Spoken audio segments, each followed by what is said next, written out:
Hello, it's Brooklyn Lou the Skeptic. Glad I made my own live. Been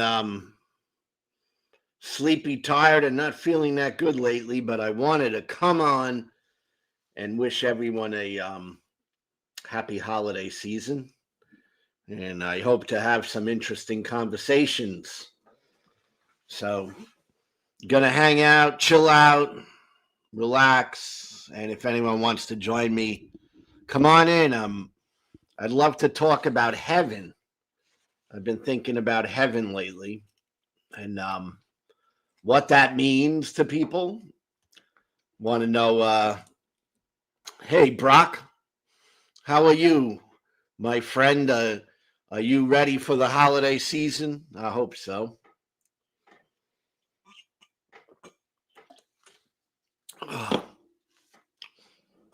Do you believe in heaven? Do you think that you're going to go to heaven someday? That's a conversation I put up because I wanted to see if anybody wanted to talk about heaven. Let me get my link here. Copy. There we go. Bingo, bingo. Anyway, there's a link. You can talk in the chats, or you can talk to me personally on the stream. What do you guys think about heaven? Is it real? Is it a place? Is it a lot of bullshit? What is it? I happen to think it's a lot of bullshit.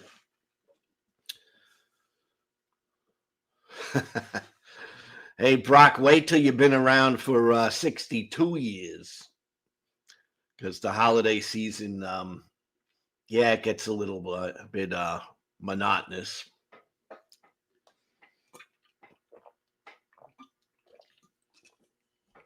Man, I'm trying to wake up. Got this yerba mate. Yerba mate. It's got some caffeine in it. And it's sparkling, so it tastes pretty good. So I'm hoping to wake my butt up today.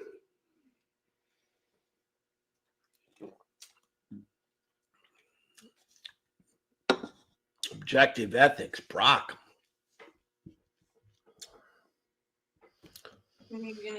Hold on. Hey guys, how you doing? Brooklyn Lou, what's good, brother? Objective, how are you, man? Fucking amazing, bro. So listen, I'm getting ready to jump in the shower, so I'm gonna jump out of the chat here and just listen to you guys talk. But I want to tell you real quick, I went ahead and decided to go ahead and start my channel. You know, I've been getting a lot of people asking about whether or not I'm going to do a channel, and so I went ahead and decided to go ahead and do it. And my first short has almost 1,200 views in just a couple of days. It's blowing up. I picked up like 30 subscribers already. And I haven't even put out my first full video yet. So I cannot believe how fast it's growing. Well, that's really good. And I couldn't believe it. Yeah. Yeah, that's a lot. I mean, YouTube is not easy, but I think because you've been around, maybe that helps that you've been participating in the platform. I think that does have something to do with it. And I haven't even started networking yet, but I do hope that I can link up with you and some of my other friends that I've been, getting on your guys' channel, and maybe we can do some collaboration and help me grow this thing. I'd really appreciate the help. Oh, of course, you know that. You don't even have to ask. I'd love to. I'll do something. Oh, dude, I'd love to. I'd love to interview you. Have you come on my channel and actually be able to interview you and get some of your views out there to my audience, because I really like a lot of the perspective that you bring to the table. Having come out of religion, especially at an older age, where you've spent decades as a believer, and so that whole transition. I mean, I think that there's a lot of valuable stuff that you can share with people. That hey, because I know a lot of people. We were talking about nihilism with Scott and Sophia today on the Mirror Point, and I know a lot of Christians that I've heard personally say that if they found out that God wasn't real, they would go like step in front of a moving car. They would want to their life to end. You know what I mean? And to Yeah, yeah. me, as someone who's never been a believer, that just breaks my heart. It's like, holy shit, you really think life has no fucking value without this belief in something that you can't even prove, that has no evidence for? That's insane. I remember Yes. Aaron Raw and some other people that are like, why can't you just see the world as beautiful the way it is? Yeah, it's when you're in the religion and you're really indoctrinated, it becomes your identity. That's the thing. And of course, the more committed you are, the more it is part of your identity. So it's kind of like, there's Christians and religious people who are very casual about their belief. And that's one thing. But some people are really into it. And the more you get into it, it becomes part of you. So breaking away from it is very difficult. It's more than a lot of people can understand unless they've been through it. It's like your whole life gets turned upside down. But That's what I see, because you have like your friends, you've got your social groups, a lot of family members. I mean, there's so much that gets tied into it that's even beyond your own personal beliefs. And so there's something that's called RTS. It's religious trauma syndrome, and yeah, people have talked about this in sociology and psychology. They say there's actual people who deconstruct from religion. It's exactly the same effect as people who free themselves from a cult. There's a lot of trauma. Now, it's experienced. Some people have more trauma, some people have less trauma, but there is some degree of trauma that most people who deconstruct experience. yeah, and the trauma when you're deconstructing can be very real, but there's hope. Once you come through it, you can start basing your life on reality, and it gets a lot easier over time. But I believe you have to replace the religion with something. So I think some sort of positive psychology or something to keep your mind straight, because it will mess with your mind. You know. Now, Brock, were you a former theist, or are you a current theist? I don't know if I ever heard you say that one way or the other. Well, we're all born atheists. I grew up Christian evolutionist, and then I kind of almost became a creationist. I was watching videos of a guy saying that there was like a huge tree that was fossilized. It was like miles tall, and then I got out of that. I became an atheist evolutionist. Now I'm kind of a person who, I don't believe in evolution as strongly as I used to, but I'm still learning. But I am an atheist right now, right? If that makes sense. I hope that Sure. explains things. Were you ever Okay. really into religion, or was your family kind of, half and half about it? I guess I was into it. I prayed every once in a while. I read the Bible. Not a whole lot. Did you have a church you went to all the time? Or? I think when I was very little, there was one church. Another. I've been to church so many times before I became an adult. So yeah, we moved when I was 2 to a new house, and so then we had to switch the churches. What kind of church were you involved in? I think my mom and dad had the same ideology. I think it was some type of Protestant Nazarene, something like that. Like a Church of the Nazarene? That's a denomination. Yeah. That's at least what my dad said. I'm pretty sure my mom agrees with him. But are they still religious, your mom and dad?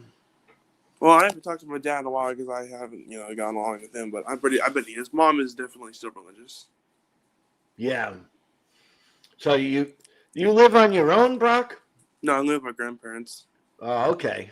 Trying to get a job nearby. There's an Aldi's, and I could just walk there if I got a job there. It'd be kind of cool. Aldi's is right near me too. Good prices at the Aldi's. Yeah, it's because they don't got any card pushers, or at least they usually rely on the customer to do that. So you do more of the work, so it's cheaper. Bring your own bags in there too. And you got to bring a quarter, put it in the cart. Yeah, yeah. Hey, hot stuff 312. How you doing? person, Hot Stuff 312. Awesome. That's funny. Well, listen, Lou, I'd like to. I'm really fascinated about this topic, this heaven and hell topic. It's something I've actually been doing some research on myself. So I'm going to jump out and jump in the shower while I listen to you. But maybe if you don't mind, when I get done, I'll jump back in the panel and chat it up with you guys for a minute. Oh, yeah, of course. You know how I do it. I don't, I just talk. No, it's not really formalized with me. I just kind of move, Speaking of religion, I was playing a game a day or two ago of Civilization 6, and there's multiple ways to win at the game. You can conquer other nations in the game. You can spread your own religion. You can have a cultural victory. I tried to make my own religion, and the split second I did, this other nation, I was controlled by an AI because I was playing offline, put their missionaries into my city and wiped my religion off the face of the map. And you can only find one religion, so I lost. I'm like, I can't win another victory because I invested too much into religion. So that was hilarious.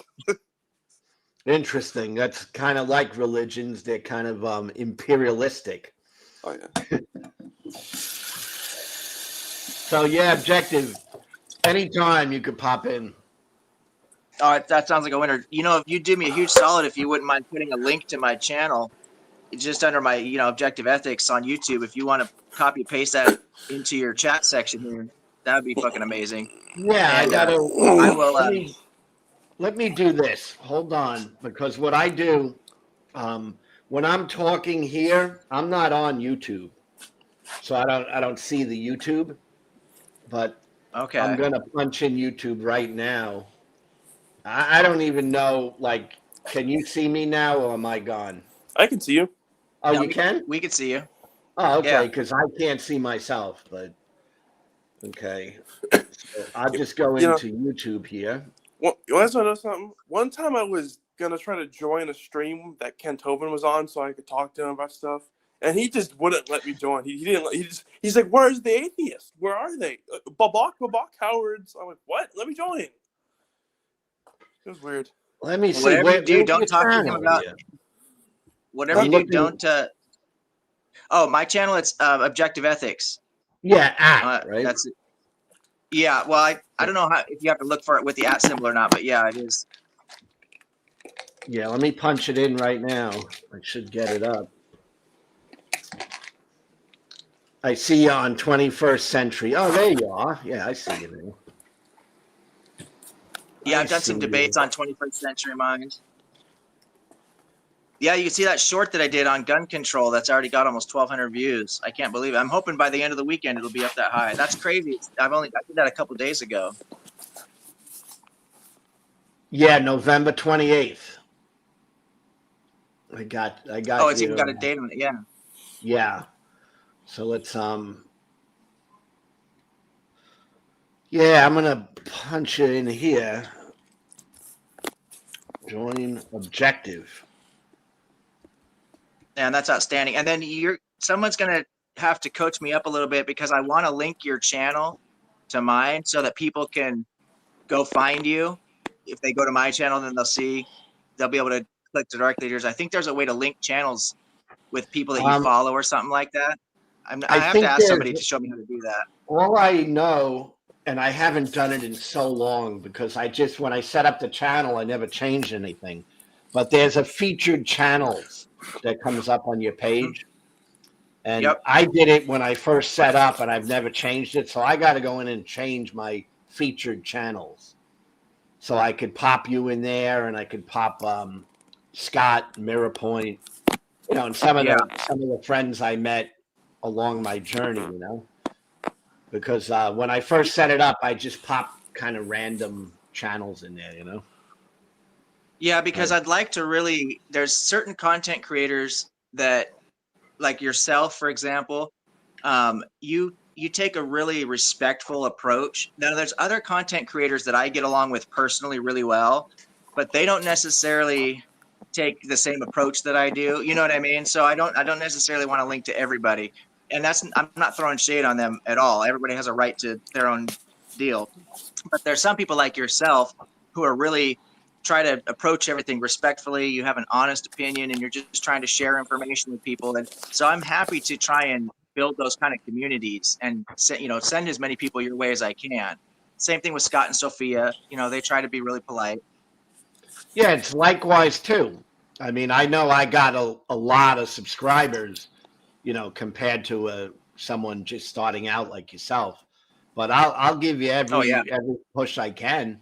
No, I appreciate that, brother. I've been really grateful to be able to get to know you. I've had some really good conversations with you.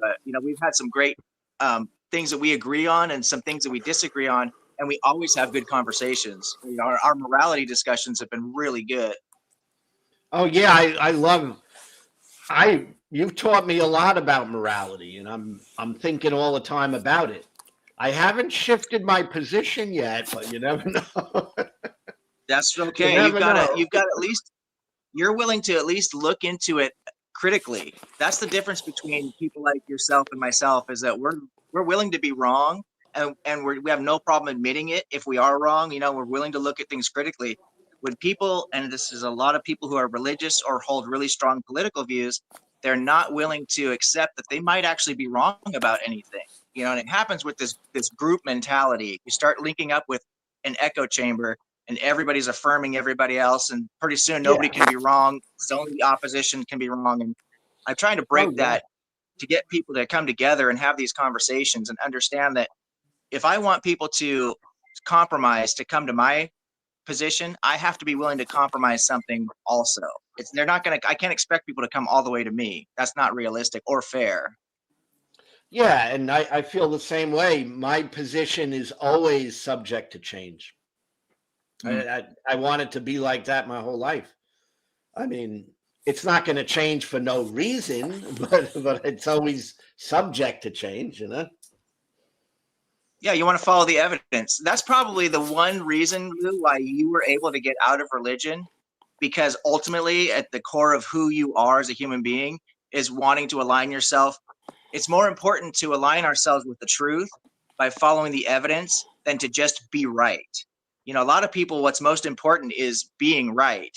And that means that it's really the impression or the idea that they're right more than whether they're actually in line with the evidence or not. You know what I mean? They begin to start defending things irregardless of what the evidence tells them. Of course, that's my experience. That's religion, man. That's religion.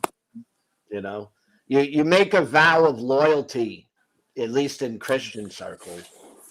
So it's kind of like being part of a club, and it's like if your views change, you get pushed out of that club pretty quickly.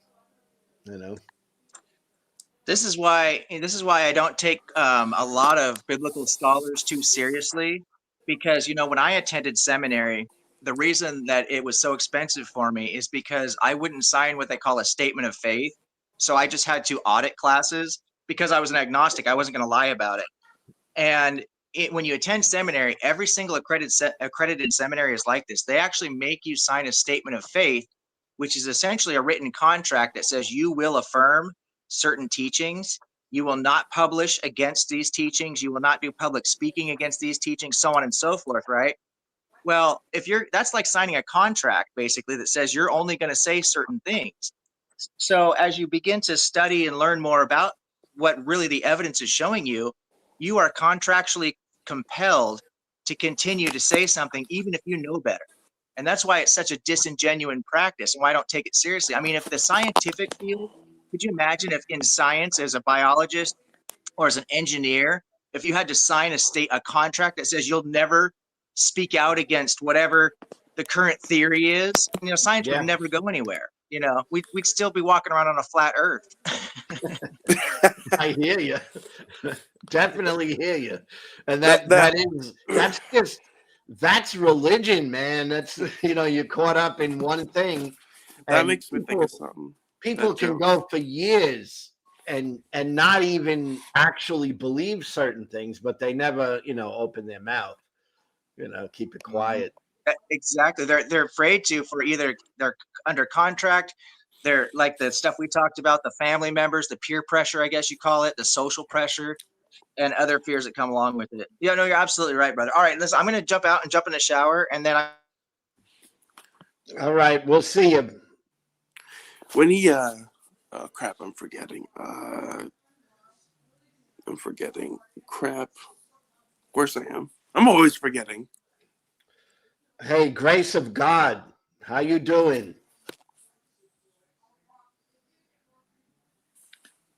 Hold on, brother. Give me a second if you don't mind. Oh yeah, take your time. I'll Very. be in and out. You know. That's all right. It's very casual around my place. we just we just talk, you know. Yeah, I was drawn to you yesterday because you were respectful. I thought a man of my own. Yeah, yeah. I saw you yesterday. I remember you. Yeah, I try to be respectful myself. I hope I was. Yeah, no, you seem like a very sincere person. Yeah, yeah. You too. Yeah. What do you think about the concept I introduced yesterday of the our species seems to be drawn to worship? Do you disagree? Do you agree? It seems to be the case, no? It depends on the person, right? Yeah. Yeah. I think that the species is drawn to religion. I worship. Yeah, that's what I mean, though. God Yeah. praising. Yeah, I agree with that. I think human beings are drawn to something bigger than themselves. So they, Right. you want to be a part of something bigger than yourself. I think that's Yeah. part of being human. I think wanting to understand what we cannot understand is something that we seems to be in us. I mean, I think the evidence shows it through our documented history. There's always been some kind of deity, right? Yeah, yeah. People believe in God or gods, and it's a big part of our evolution in my way of Yeah. understanding it. And I know There. yesterday, I forget his name, was saying that he disagreed with the concept that I presented of that I think we're inherently religious or whatever the word may be. Um, he said he wasn't religious. So how does that make sense? But I mean, again, I think we're social animals, right? But not every one of us is necessarily social. But I think for us to advance individually, we come together ultimately. So we are social animals. Yeah, I think so. I consider us social animals. Exactly, those are the words I would use. I mean, Yeah, and religion, I don't, when I look at the history of humanity, religion has played a major role, and specifically in different cultures. yeah, The for thing sure. is that it's different religions. It's not just Christianity or Judaism. Right, You for know, sure. it You- depends where you're from. Yeah, for sure. And I mean I think that's understandable. You know, humans unfortunately we're not I don't think we're the most intelligent we're not some of us are not that smart, I guess is what I'm trying to say. Including myself, of course. Yeah, and there's also individuals are different as well. When we look at like when you study stuff like sociology, you're studying different cultures, and that's groups of people, right? It's not each individual. And we also have differences individually, but when you're looking at a culture, you're looking at like a major group of people. And that's Right. why you'll see people in this section of the world happen to kind of fall into line with a particular religion. That's Right. kind of why, because it's not, there are still people, let's say in a Muslim country that is theocratic, run according to Sharia law, but there's still some people in there that aren't Muslim. Right, exactly. So They say in Palestine there's a lot of Christians there. A lot of Arab Christians in Palestine, for example. yeah, yeah. So it's like it's how you're looking at it. I mean, they break it down to macro or micro. Micro is like more of a on a small individual level, and macro is the big picture. And there's religion plays a role in individual lives, and it also plays a role in culture. Yeah, I agree. And in America, I mean, we have a Christian culture. It seems to be changing, I think. How You so? know, it's kind of going a little bit away from that, is the way I see it. But I'm going to be 63 years old, so I've been around a little while. It looks like it's becoming less religious, in the big picture. Yeah, yeah. Like I said yesterday, I've been more in touch with God, and I go back to your point. I grew up around Catholicism.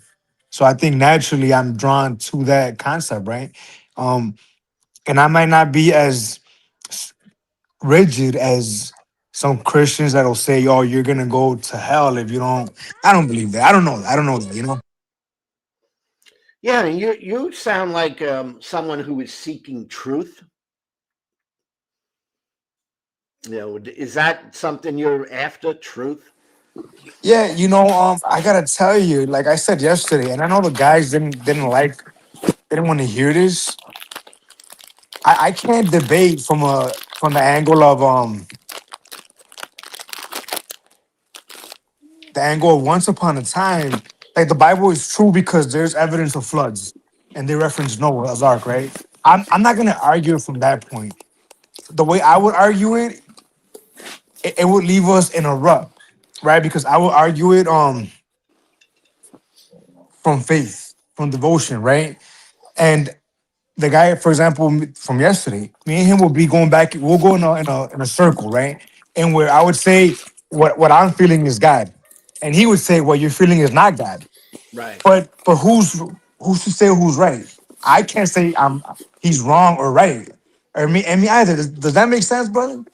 Well, Like who's to say? I think the chat I saw you in, you were overmatched.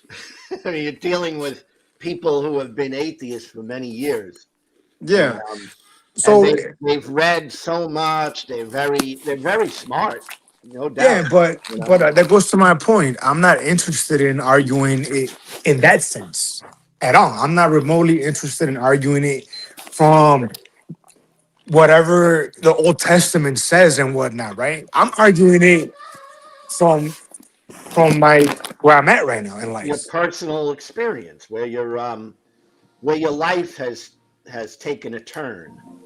And am I making sense as to how it would be difficult for us to because they didn't want to hear that. They didn't want to accept that discussion, and I don't have a problem with that. I could understand that, but that's where I'm at. That's where I like Yeah. again. Like I told them, if I'm standing where I'm standing, I can't stand where you want me to stand. I'm right here. I understand. I feel I understand where you're at because I was a Christian for many years, and I remember becoming a Christian. You know what I'm saying? And really giving my life to Jesus. And I remember the changes that went on in my life and the reasons I was there. But What were the reasons, if you don't mind me asking you? What was the reason you were there? that I became a Christian. Yeah. Well, I was brought up cultural Christian. All right, meaning I didn't really take it serious, but my mom and dad were Catholic, so they would bring me to church during the holidays and that sort of stuff. And it wasn't a big deal in their lives, but they believed it was good for children to go to church, and they themselves went to church until they both passed away. They were church people. But if you know what I'm saying by the Catholic Church isn't the same as like a born again Christian church in terms of the Or like a Jehovah's Witness, I understand. they kind of like, They're more lax, maybe. yeah, they're more like it's traditional. you know you go to church because you go to church type of thing. So I was brought Yeah. up like that, and then when I got older, I was doing a lot of I was making a lot of money. And this is when I was like 25 or so. I was making a lot of money, but I also was living a very, I don't know, kind of negative life, and I was doing drugs, alcohol, partying, all that sort of stuff, which I don't see right now. I don't think that's necessarily bad, but at the time, I kind of I got married and I was still living what you would call a worldly life, right? And I was going to a fundamentalist Pentecostal church, and I was starting to believe the things they were saying. And there came a point where I gave my life to Jesus. And that's the life I lived for many years afterwards. So I had the basic born again Christian experience. And what pulled you away from that? Down the road, many years later, wasn't fast, but many years later, I started drifting a little bit away from church, and then meaning I actually started seeing all different types of Christians, like, the different beliefs that Christians have, like the difference in the churches. I would go to this type of church and they believed certain things. Another church believed something different. So I started seeing that, and I was trying to evaluate what I believed when it came to Christian doctrine, Christian beliefs. And little by little, I studied, learned, and I opened up to learning other things other than biblical things. It started for me with evolution. I started studying about evolution. And I was the type of Christian who believed in the Bible, very, very No straightforward. dinosaurs. When the Bible said Adam and Eve, I believed there was an Adam and Eve, and I believed that was the way it was. But when I studied evolution, I came to understand that there was enough evidence for me to believe that Adam and Eve wasn't real. So that kind of put a kink in my Bible, like literalism. And from there, I Can you kink in mute? your Can I you mute kink him? wait, I what, Brock? kink I kink in the Bible armor. Is that what is it a good way of Yeah, saying I it? guess that would be my first kink in the Bible was evolution, because I used to believe in Adam and Eve. Also, grace of God. I'm sorry, was I making too much noise? Yeah, not to be rude, but yeah, I thought you were. I was just playing a game real quick. I'll mute myself. All right. So So evolution. great. I started seeing that Adam and Eve, that particular story in the Bible, didn't seem to line up with reality. So I kept digging and digging and digging and really asking myself, is what I believe true? Because I wanted to understand what is true to the best of my ability. I just, right now, I don't think I know all truth. I'm pursuing truth. You see? Yeah. So things started falling in my belief system.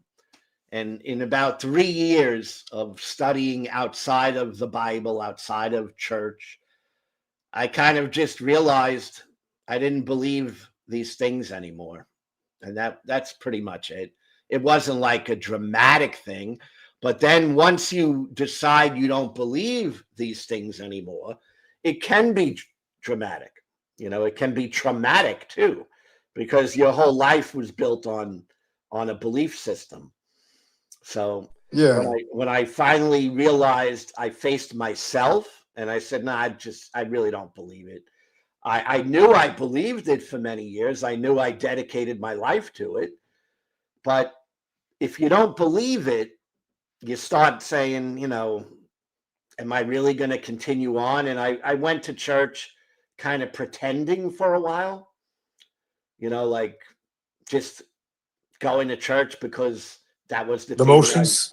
was the thing I did, and eventually I just stopped going, and just got more and more atheist kind of through the years.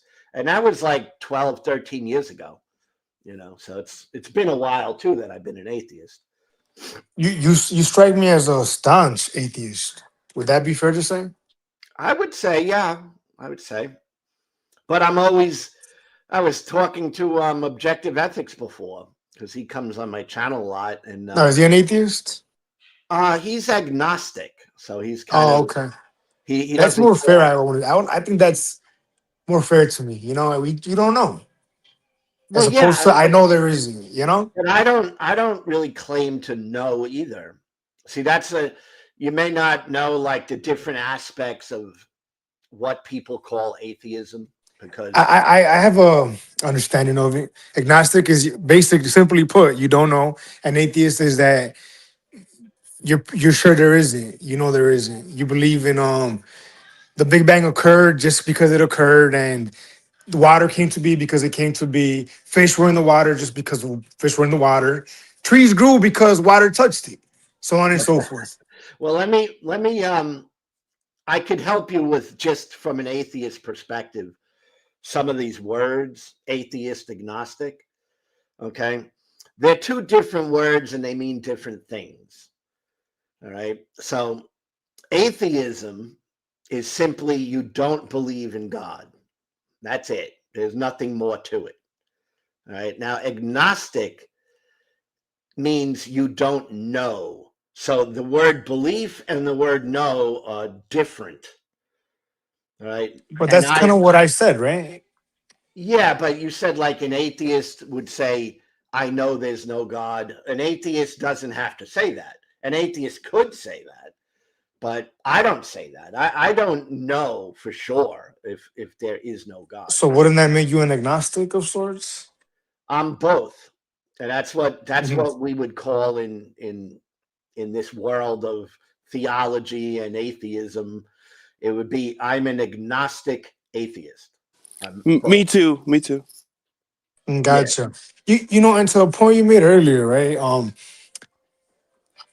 And I'm speaking about myself in particular, not about you or anybody else, but I think I'm self-aware enough to understand that, you know, I'm a Catholic because the people around me. I know that if I was in somewhere in Libya, maybe I'd be a Muslim, right? And I'd be praying to Allah or Muhammad, whatever they do. So I understand that my faith, I have a crucifix. I'm wearing a crucifix, right? I have a rosary. I pray the rosary. Yeah. Um, I understand why I do that. You know what I mean? Yeah. Yeah. I mean, I understand like where you're at, and I understand why people find comfort in Christianity and Catholicism and all that, because I was one of them, right? So I Yeah. understand it. I don't believe it anymore. You know? Yeah. See, And I'm in a weird place, and I don't think it's gonna make sense to you, but I when I be, I know I believe it's complicated, right? I do believe the Bible, right?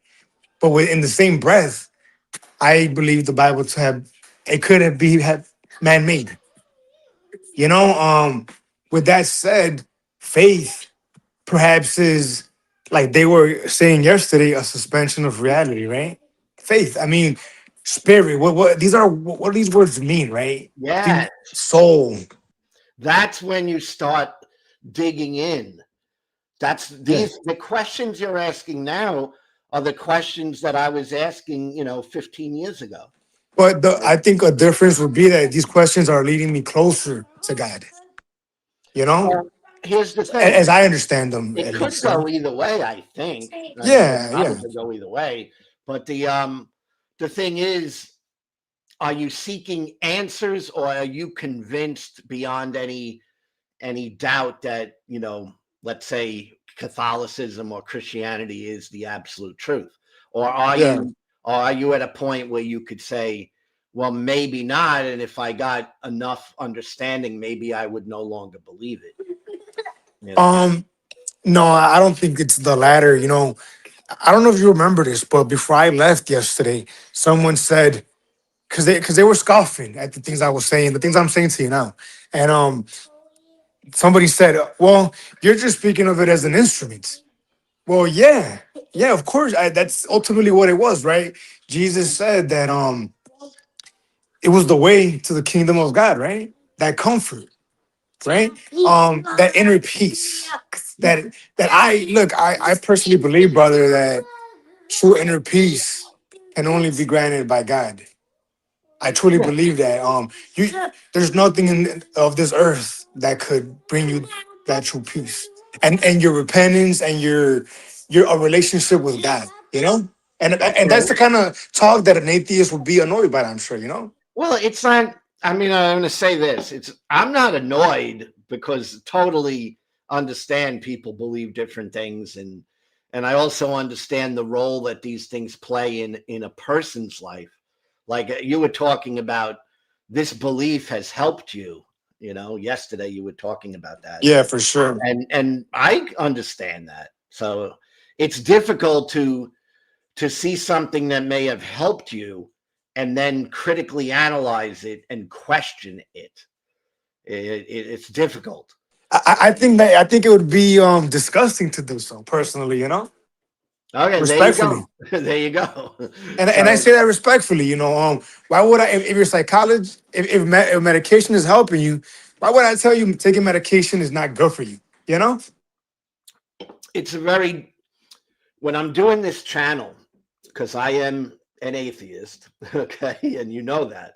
And when I'm doing this channel, I meet all types of Christian people, okay? And I even sometimes want to be gentle because I don't want to break somebody's Yeah. feelings or break their, Their you know, faith. if it's something that is helping them, right? Because I know people like that. I know people that I think that if they weren't Christian, they couldn't deal with it. You know, they Wow. couldn't deal with it mentally. You know what I'm I saying? can imagine that. Right. So I try to be careful, but at the same time, my true understanding of the world is that your life could actually be better if you were not religious. I actually believe that. Yeah. So so it's like I have a deep conviction about that. So I'm willing to talk about it, How but so? I'm gonna be cautious because I don't want to break someone where like someone, let's say, just got out of a drug rehab and it was a Christian drug rehab, and they're clean and they're serving God and Hey, their life's on the right track. I'm gonna go real quick. I might be back a little later. All right, Brock, we'll see you. Come on back. So if you're in that position where you went through a rehab program, you straightened your life out, and the belief is what helped you do it, it's difficult for someone like me to come out and try to just change you because you might not have any way to negotiate that after you Yeah, stop that that. makes sense. So You, I'm you aware of that, is what I'm saying. yeah, you know, you gave a good example after I was gone yesterday. You said of a downside of religion would be someone that would not go see a doctor because they're praying to God and they think God will be the end all be all. But maybe you should all pray to God, of course, I think. But maybe you should go see the doctor as well. And if I religion is a barrier to that, well, that's a detriment, I logically. definitely think you should go see a doctor if you have a physical ailment. Definitely. But I know there may be people that might not agree, maybe in this day and age. I'm not sure. Oh, But I know there are you made the some point people. yesterday. There are some people that have, died because of such things. Yeah, But I, I wish. I don't know how old you are. You seem like a young man. I don't know. I'm gonna be 37. okay. I'm gonna be 63. So you're almost half my age, right? My daughter is your age. So Is she an atheist, if you don't mind me asking? no, she's a Christian. Who's a Christian? I imagine you take the same gentle approach with her as well. Absolutely. Because let me tell you something, and this is weird, but if you think of, if you had children and you brought them up a certain way, so she was brought up Christian, right? That's what she learned since she was a little girl. And to see me go atheist was shocking to her, right? That was like crazy because I was, one of her parents who taught her about Jesus and all that, right? So when I went atheist, that was something she had to deal with as a grown person. She had to deal with that. And at first it was very difficult because I actually started this channel and then stopped it because there were a couple of Christians who were close to me that they couldn't take what I was saying. It was like too traumatic for them to hear, because I was really, kind of blasting the Christian religion. And that changed though. She came to realize that people are people and we could go different directions. So she never turned atheist. She's Christian. But we don't talk about it all that much. It comes up once in a while. But So this is like an outlet for you of sorts. for me, I actually believe that people would be better off without these beliefs. But I mean, this channel you discussing here is a form of an outlet for you, maybe? Is It that fair to is. say?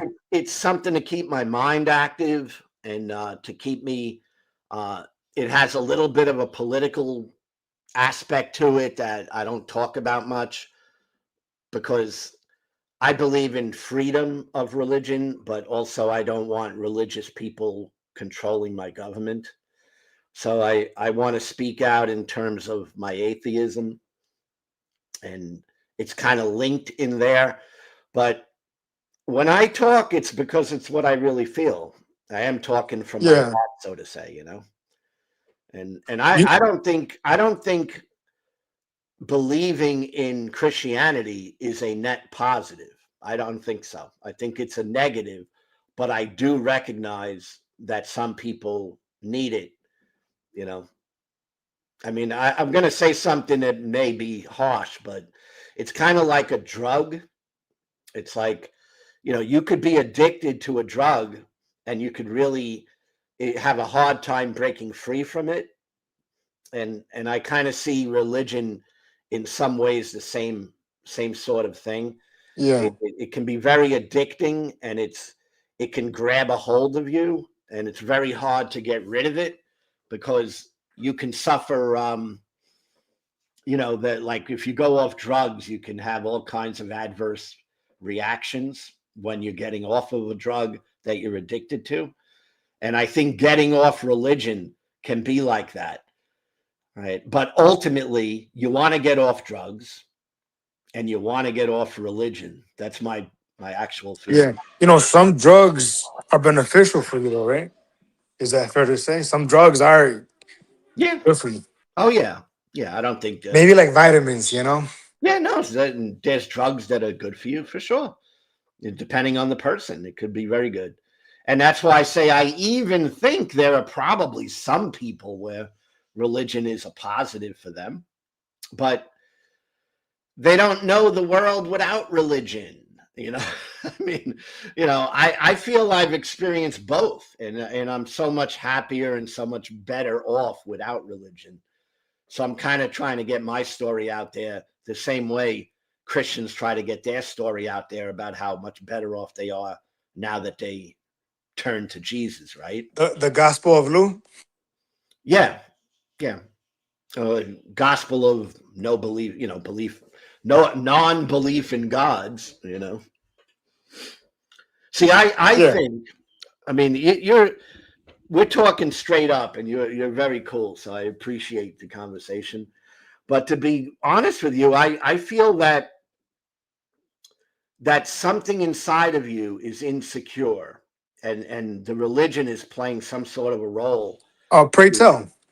to keep you feeling good and feeling secure within yourself, and it's kind of like what people say, it's a crutch. You know what I mean? It's But that's the idea ultimately, is it not?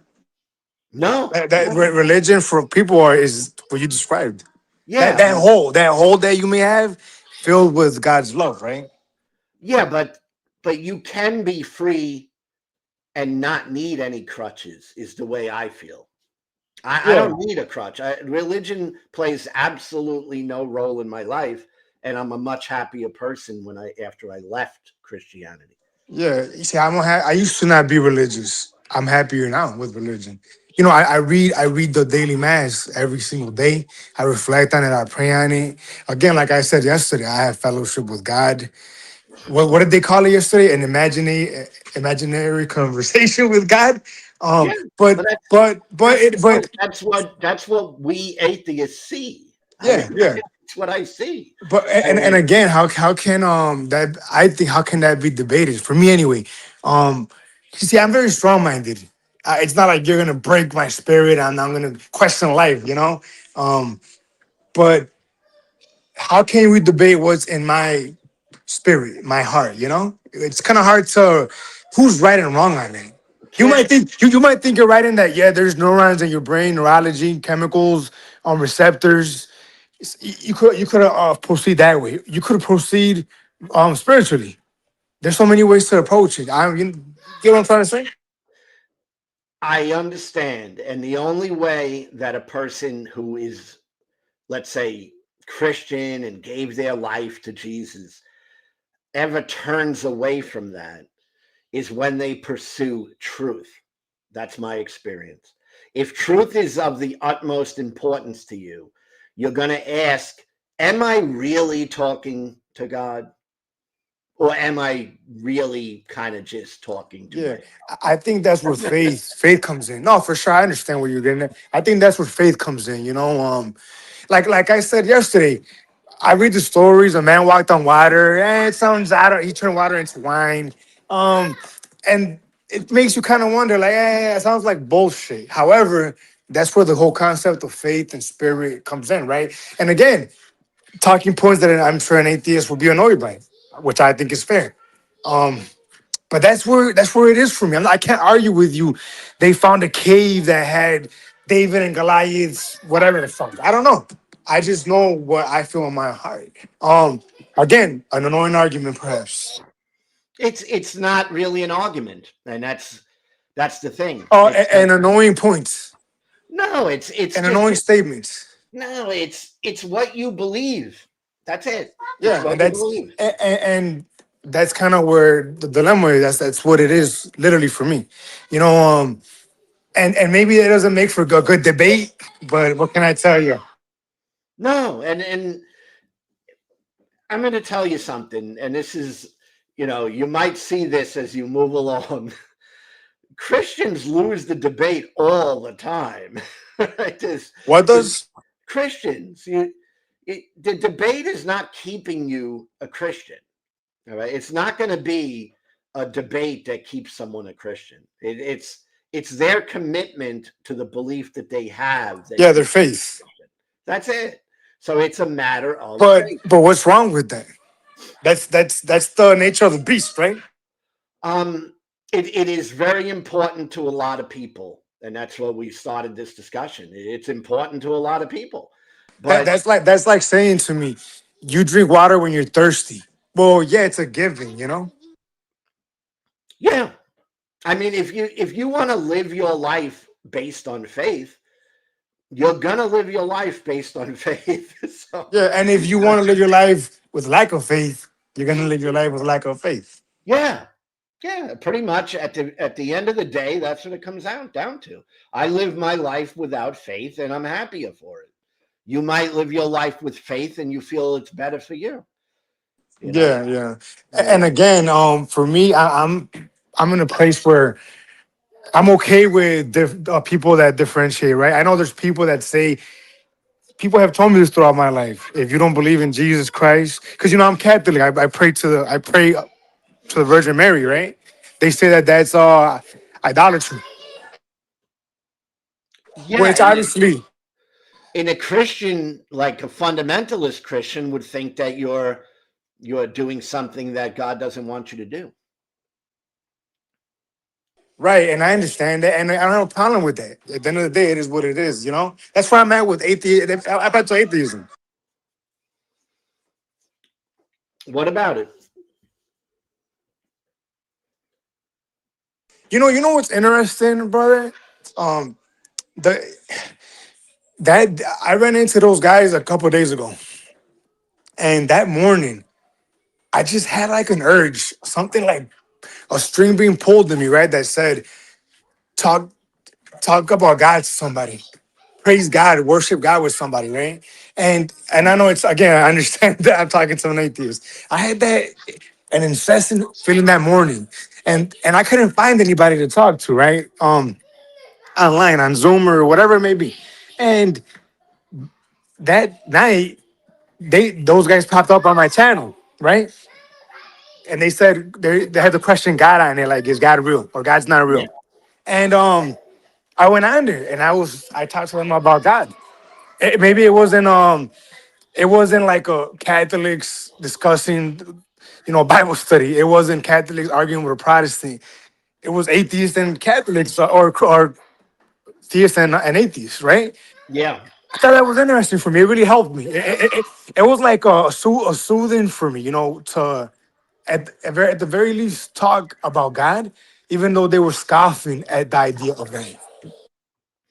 Yes. And someone in the chat has a question, and I'm reading it, and it is a great question for you, right? Do you care if your beliefs are true? Uh, no, Well, I don't. that's it.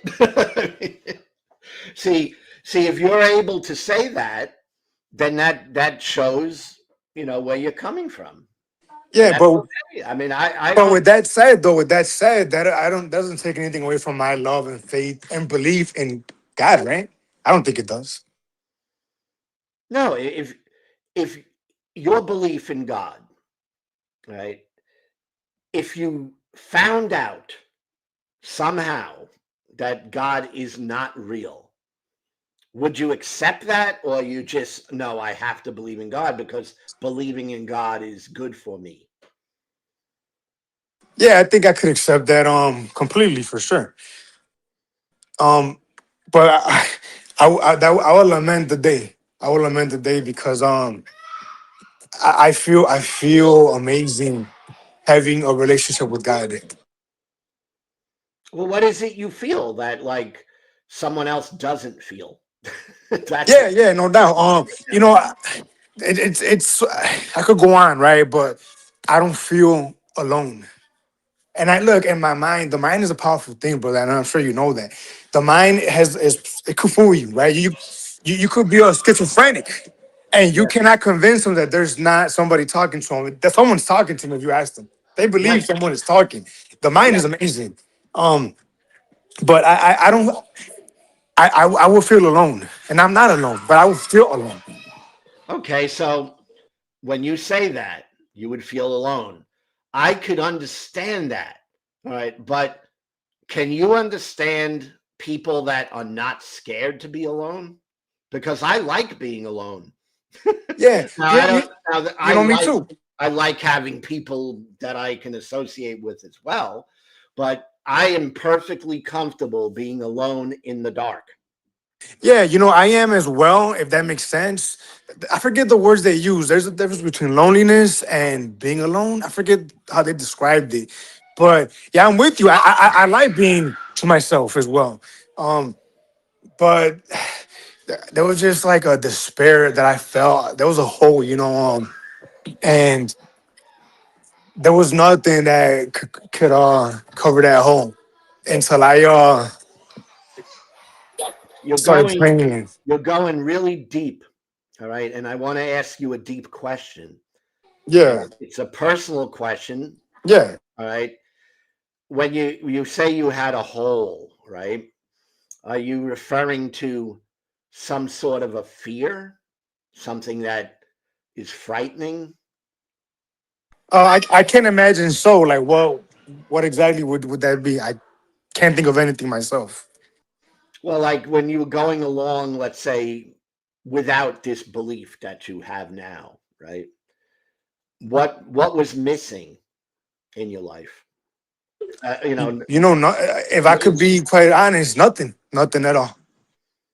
well, you didn't feel right, right? You feel better now. You know, I would say my life is, if not the same, it's better now. But it was never bad. I've always been a blessed man. Um, but it was just there, you know. And again, it doesn't make sense, right? I know people that are logical. Hey, you know what, brother? I apologize. I'm gonna cut this short. I'll come back, but I gotta clear the snow. Oh It's been yeah, coming down over here. yeah. But if you're on here, I'll definitely wouldn't mind coming back if you don't mind having me. Oh yeah, and if you want to ask any questions, you know, feel free to ask anything. I appreciate you stopping by. So that was a pleasant conversation. Enjoy talking to the the theists, right? Ultimately, my feeling is that these things are psychological. That's how I view religion, as being linked to human psychology. And that's kind of how I see these things. And a belief can be very important to specific people. It could be a big part of their whole psyche, how they deal with the world. And if you take that away, for some people, it can be very traumatic, very traumatic. And yeah, yeah. And Master Blaster, yes, I like to hold beliefs that align with reality. That's where I'm at in life too. But some people aren't there, you know. Yeah. And he's an honest actor, and I love that, because he did say, you know, he answered questions pretty straight up.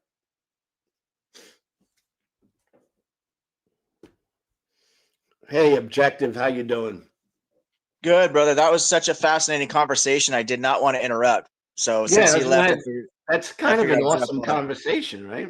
It's, It was. Lou, you do such a great job, brother. I really like the way you roll. I said this to other people. I've actually recommended your channel to other people and stuff. And I do, you and I are very much on the same page. As you know, I might take it a little further than you, as I really, I do not try to deconvert people, because I see that people who are religious generally have a need for religion. And I don't know that, I have no way of knowing the difference between someone like yourself, who's a critical thinker that can work their way out of it and it won't devastate you, compared to somebody like that gentleman who, and this is no shade on him, but he clearly thinks that there's no purpose in life without his religion. He was saying something like, oh, without God, atheism and agnosticism would be just this empty existence, which is completely false. This is what I was talking about, nihilism. We talked about it today on Scott Sophia's channel. I went on to Gothic's channel, the lady you debated, and I talked yeah, to her about nihilism.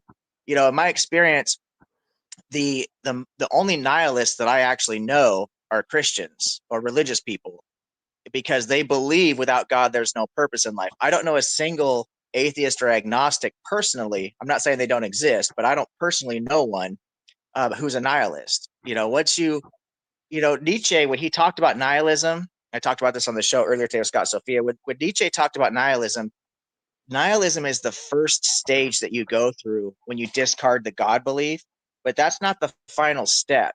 There's actually a step beyond that where you overcome nihilism. And a lot of people don't understand that that's really what Nietzsche was talking about. You know, they get caught up on the nihilism thing, but Nietzsche and most of the ancient philosophers who talked about nihilism, which is where we get the idea from, and existentialism, they actually said you can overcome the negativity, because once you realize that you have the power to control your own destiny, that's a very freeing and empowering thing. It's not a negative thing. And what I was telling Scott and Sophia is I feel like as a social species, we actually have a duty to contribute to the well-being of humanity. You know what I mean? There are some of us that want to be remembered for something great that we've done.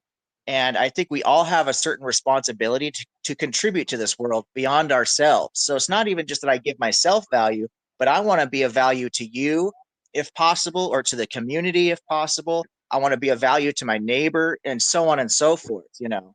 Yes, and that's when I first deconverted. I think when you first come out of religion, you have choices you have to make, right? Am I going to go down the nihilist path, or am I going to take a more positive approach?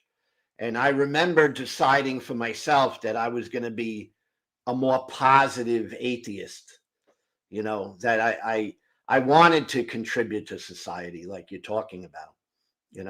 I want to do something that helps another person. All right. It's important to me. All right. And nihilism, I see as being a small fraction of the atheist agnostic community. Small fraction. Yeah, I do think they exist. I don't think that it's exclusive to the believers. I do think that there are nihilists out there. But I think the vast majority, I mean, like I said, I've probably interacted in the last 6 months because I just got over some serious medical problems. So I was stuck on my couch every day, all day long for almost 2 years, which is where I got into this whole YouTube thing. And I probably have met in that period of time thousands of people interacting online. So I know so many atheists that I've spoke to. Now I understand this is anecdotal, and even if I spoke to 10,000 people, that's nothing. That's a drop in the bucket compared to how many people are out there. But I have a large enough sample size to where if I could say I've never personally met a single nihilist other than Christians, it tells me something, And again, this is not a peer-reviewed, study or anything I'm citing. It's my own anecdotal experience. But I do think it's every time. I mean, that lady that you and I both debated, that Gothics lady, that's the first thing she went to. Once she got past the morality thing, she went right to nihilism. Yeah. She definitely has a black and white look at the world, and the black and white thinking keeps people in fundamentalism for sure. Oh, absolutely. Speaking, I mentioned the morality you guys started with. Did I tell you that Mark Reed and I are going to do a debate? He wants to debate me on objective morality. Oh, no. Yeah. I'm looking forward to that because Mark is a Dude, really good debater too. He is a really good debater. That's going to be a very strong opponent. That's going to be a really strong opponent. But I've actually shored up my argument even since my last debate. And I did really well in my last debate against an atheist on that. But my next argument is going to be even better because I had to change it up because, Mark Reed being such a good debater, he watched that debate. So he studied my argument. So I have to come up with a new angle. Otherwise, he's going to be fully prepared for me, So, yeah. It's going to be deep into philosophy. I guarantee that. We're going to try and do it on the Raging Tomato. I don't know. Have you checked out her site? It's a big debate platform. I have watched some debates on there. Yeah. Yeah. Seen some.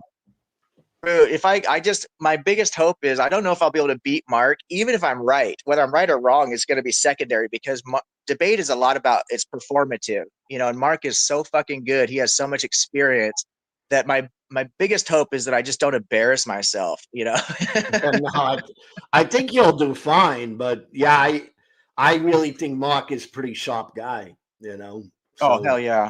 He's definitely not an easy opponent. It's good. Yeah, I was hesitant to accept his challenge because he is kind of out of my league, but I've always been an athlete my whole life. And so I'm wanting to be the best athlete that I can be. I've always wanted to play and compete against the best athletes because that's how you get to become the best athlete, right? Is you have to play against the best competition.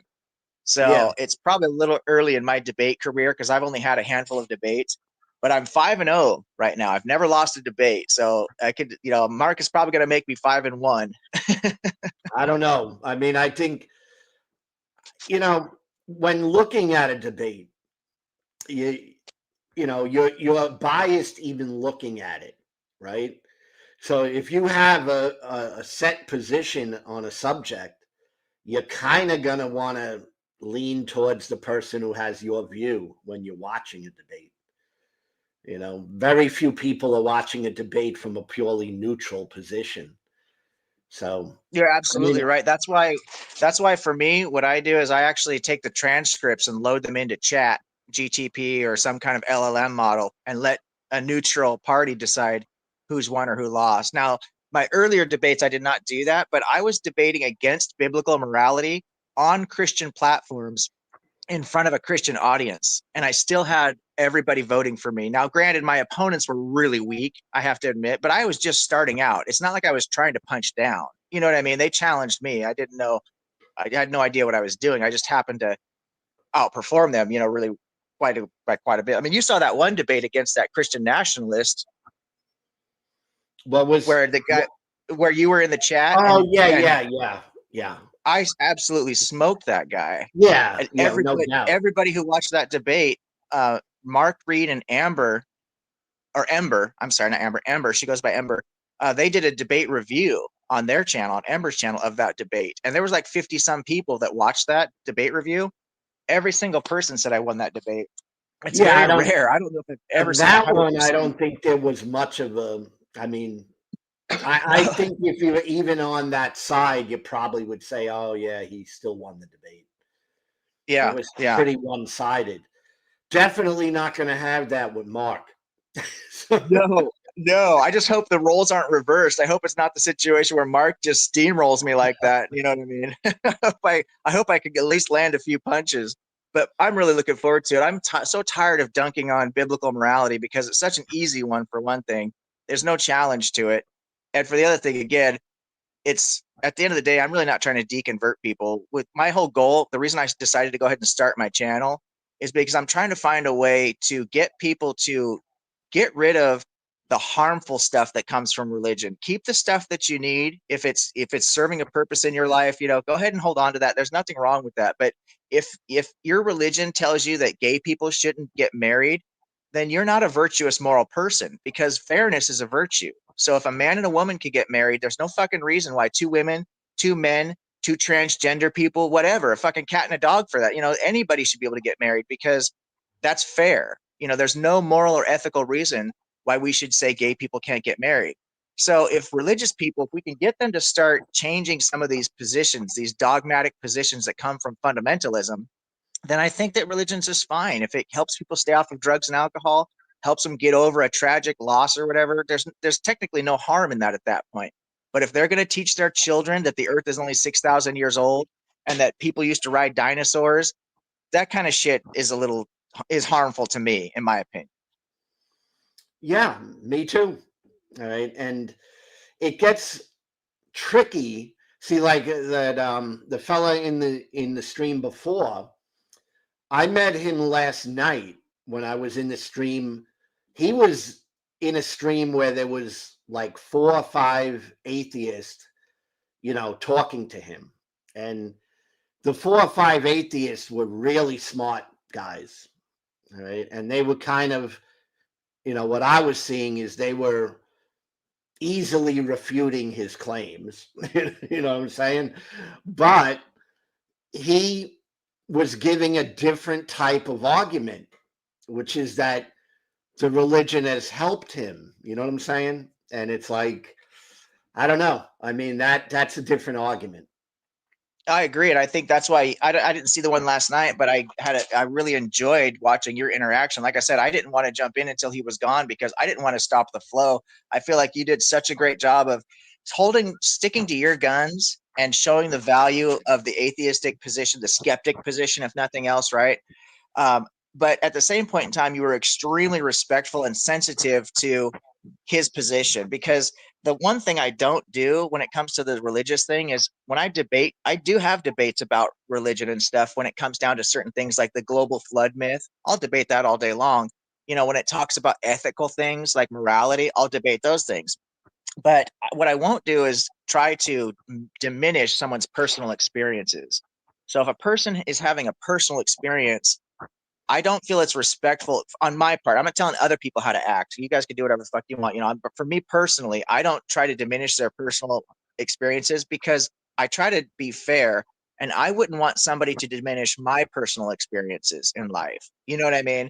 If I'm making truth claims, that's one thing. But if I'm just saying, hey, I have a relationship with a fucking pink bunny, fuck off if you guys don't like that. And that's my right to have that pink bunny as my imaginary friend all I want if it keeps me off of drugs and alcohol or whatever. The only thing to debate is, does that pink bunny tell me that gay marriage is wrong or that transgender, women aren't women and that kind of stuff? Well, then that's a problem, but that's a separate issue from the pink bunny itself. You know what I mean? Yeah, the fella in the chat gave me a question to ask him, which to me was the whole thing, really. It was really the bottom line. And the question was, do you really care that much, or is it very important to you whether what you believe is true? And he answered no. Which I really respected that. I actually really Me respected too. the fact Me too. that he was willing to say that. Yeah, I absolutely thought, good on you, brother, for being honest about it, because there are so many. I've seen them on your channel. We've both seen them on other people's channels. You'll get these Christians will come up here, as theists in general, and they will try to come up with the Kalam cosmological argument, or they'll try and run tag or some bullshit, or they'll try and deny evolution. I mean, they will make the most ridiculous arguments because they have to be right. They can't be wrong. They're so dogmatic, and that's the shit that Yeah. pisses people off. But for this brother to come up here and say, you know what, I don't care. Maybe it's not right, but that's not the most important thing to me. And I really respected his honesty.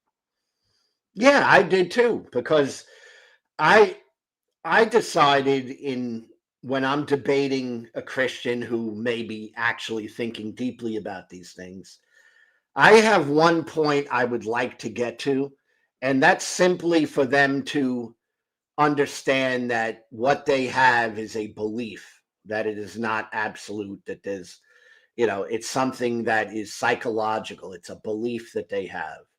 It's subjective belief, right? Yes, And sir. and Yes, that's sir. all if they're there, then that's good enough for me. I consider that a win, you know. I agree with you 100%. When I was talking to Gothics, that Christian nationalist, she used to run with Charlie Kirk, Turning Point USA, so she's pretty about as fundamental as it gets. And I had another conversation with another Christian lady that Mark Reed actually tried to teach evolution to, and she just hand waved it all away. It was crazy. But when I talk to these people about objective morality, what I'm trying to do ultimately is get to what I call the lowest common denominator, the lowest place that we can find agreement, and then stop there. And then so I get them to where we can both agree that everybody has access to morality. You don't have to be a religious person to live a virtuous life. That's a bullshit claim that religious people should not be trying to make against atheists and agnostics. Now, once we get down to that point, then they want to go a step further. They want to do what's called goalpost shifting. And they want to say, well, where does the natural law for morality come from if God didn't make it? And that's a whole separate argument. And I'm not willing to go down that road. As an agnostic, I don't even debate the existence of God. Who fucking knows? I don't know. I don't think it's possible to know. That's what Nobody agnosticism really boils down to. nobody knows. And if a Christian admits that, to me, that's a win. Yep. And I Yeah. think you're right about the belief angle. I think if you can get a Christian to accept that it's belief, it's faith, and that's going to be the lowest common denominator of agreement, because you're not going to get them to go any further beyond that in most cases, I don't think. Yeah, and he was there. And that's why, that's good enough for me, because he's going to think about these things long after we get off, right? And whatever turn his life takes is going to be his responsibility and his doing. And as long as he understands that it's a belief, then he's not totally delusional, right? Yeah. Mm-hmm. Yep.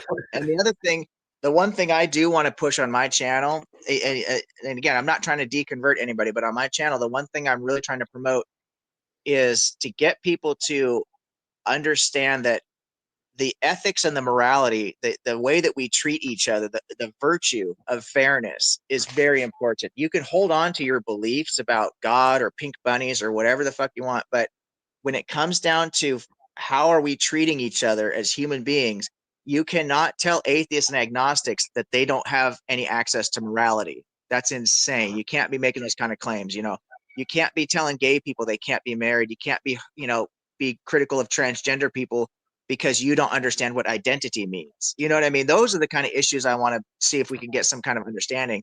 But the actual God concept, the question of does God exist or whatever, that's for other people to hash out, you know. Yeah, I mean, that's like I said, I enjoy talking to people who I would call honest actors, and I sensed that he was an honest actor, you know. A lot more reasonable than that Reverend Father Pastor Reverend guy or whatever his name is. I can't remember his name, but that guy. God exists, but he doesn't exist, but he does stuff. Oh shit! What? But I love talking to him because he is the only Christian I've ever talked to that will say God does not exist, right? So I find that amazing, really. But he still does stuff, though. That's what blew me away. God doesn't exist, but he does shit. I was like, what does that even mean? Well, it's this, I don't know, what would you call that?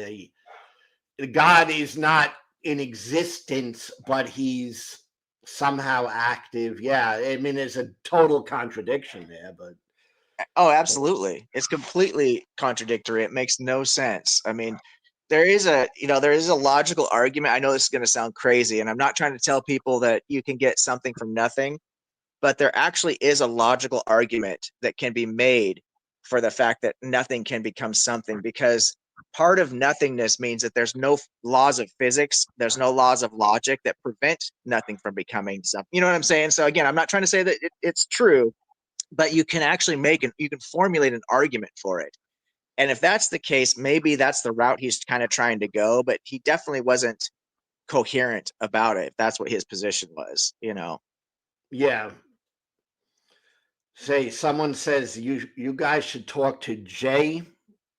Oh, I know this guy. No, we want to avoid this guy. I know who JIL is. It's Oh, Jesus is Lord. I don't No, know who that is. so I actually had a very frustrating conversation. I have a buddy of mine who's a Christian. He has a very unique Christian viewpoint. He discards almost all the New Testament. He thinks Paul is a complete fraud, and he's willing to accept, you know, that the Bible's not infallible, but he still is a Christian, and he gets a lot of shit from Christians because he's got such an outside kind of a unique view. But I was on his channel a couple of times where I was the only skeptic against 4 to 6 Christians at a time.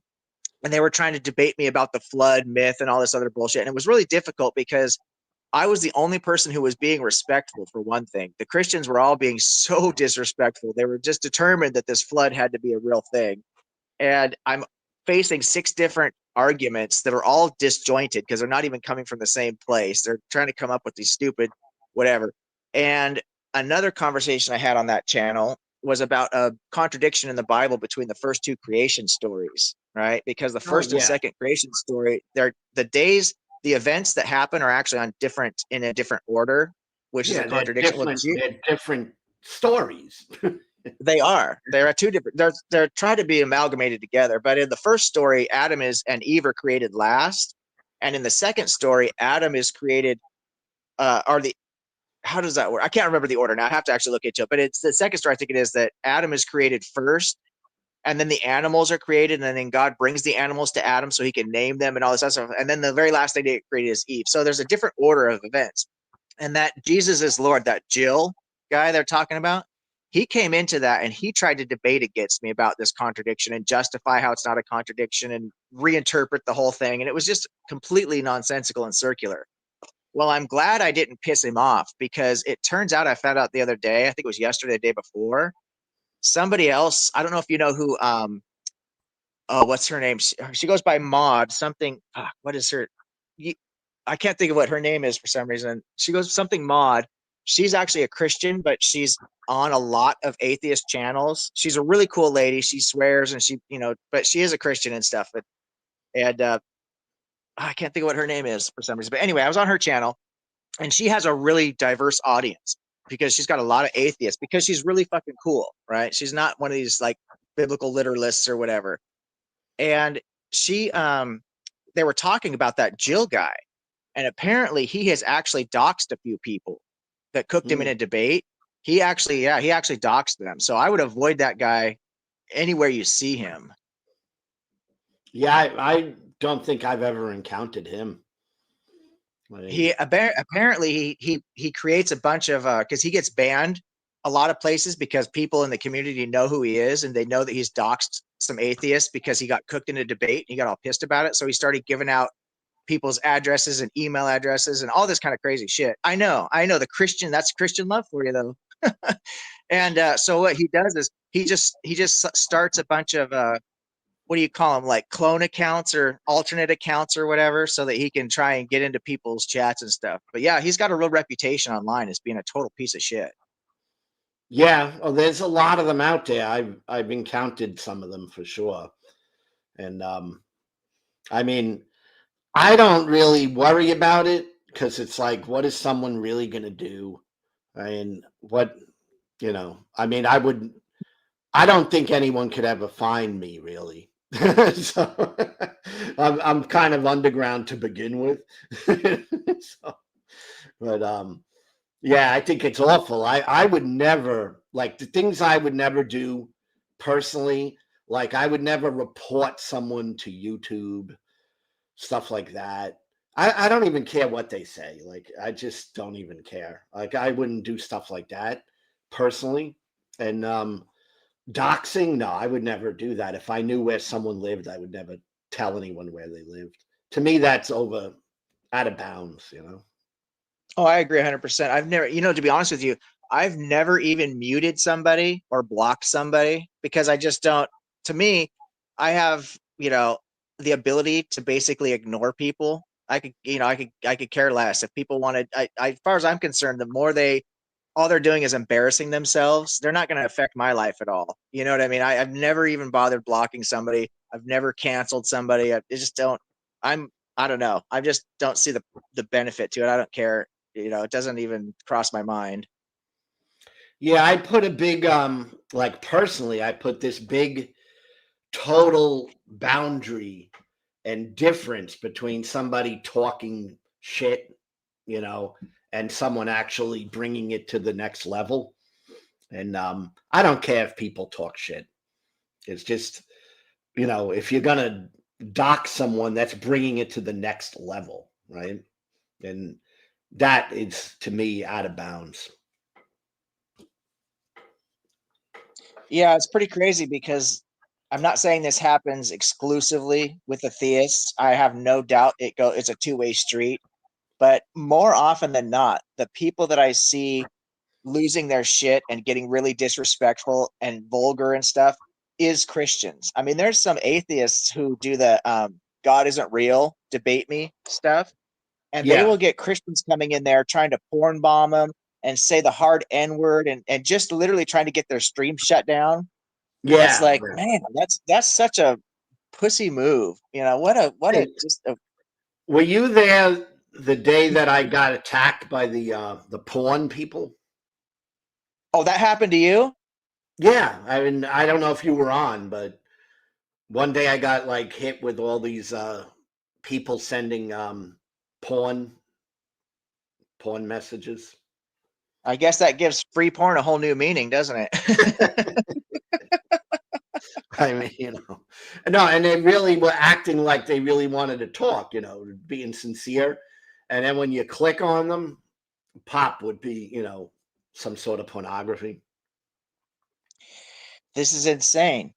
I can't imagine an atheist. Now, maybe it is happening because I don't follow a whole lot of Christian channels. I do have some Christian friends, but mostly the channels I follow are in philosophy or, the hard sciences or atheist agnostic stuff. I don't really. So maybe there are atheists out there porn bombing different Christian channels. It wouldn't surprise me, especially if there were kids, because kids do dumb shit. But the only ones I've ever experienced or heard about personally is Christians trying to get atheist content shut down. Yeah, I mean, see, I didn't understand the purpose of it, but yeah, I guess it can get you shut down because YouTube doesn't communicate with you as a person. It's just an account, you know, like they don't, you know, it's an algorithm. So you're never really communicating with a person when it comes to YouTube. So I guess No, they've if got to have. someone's able to throw a lot of porn in there, they might just shut your channel down, I guess. Yeah, Just I don't know if YouTube gives you strikes or if they just like I know that they can demonetize specific videos. I don't know if you'll get your whole channel shut down unless you have a cumulative number of strikes, but you're right. There's got to be millions of content creators on YouTube, which we are customers, right? Now that I have a channel, I'm a customer too. So even if we're not monetized, we're still YouTube's customer base. And so if you had millions of customers, you're not going to have time to talk to anybody individually. How are you going to decide which one of those millions of people to talk to? So it's all done, like you said, it's all digital. yeah, yeah. They don't you know, they just communicate with a message. That's it. And yeah, YouTube is just a giant. I mean, there's I think over 1 billion people on YouTube. Jesus. Like really, really big. It's the really like the biggest thing out there. Like when it comes to media, and more people watch YouTube than television. But of course, specific state television stations have a huge audience. But as a whole, YouTube is enormous. That's like 15% of the global population. That's Yeah, insane. yeah. Most people never make a video. You know, they're just on YouTube. Yeah. You know, I didn't make a video for many years. Like you're just getting into making videos now. You know, but Yeah. Yeah. you know, but I you've did. been Well, on the technically, platform. when I was selling my boats, when I was selling my own boats, that's when I set up my channel. I built my own website. I set up YouTube. I think Facebook, a couple other marketplace things and stuff just to promote, the boats and stuff like that. But once I decided to sell that business, after I sold everything, the inventory and my molds and the tooling and everything, I took all the videos off my channel, and I think I might have one kayak video on there just for posterity. But yeah, I took everything off. So now that I'm starting a new type of content where I discuss philosophy, theology, social issues, mental health, stuff like that. I'm also wanting to discuss to help people with fitness because I've been a gym rat my whole life. I studied personal fitness formally, was a personal trainer, stuff like that. So, and now that I'm recovering from my medical problems, I'm back in the gym.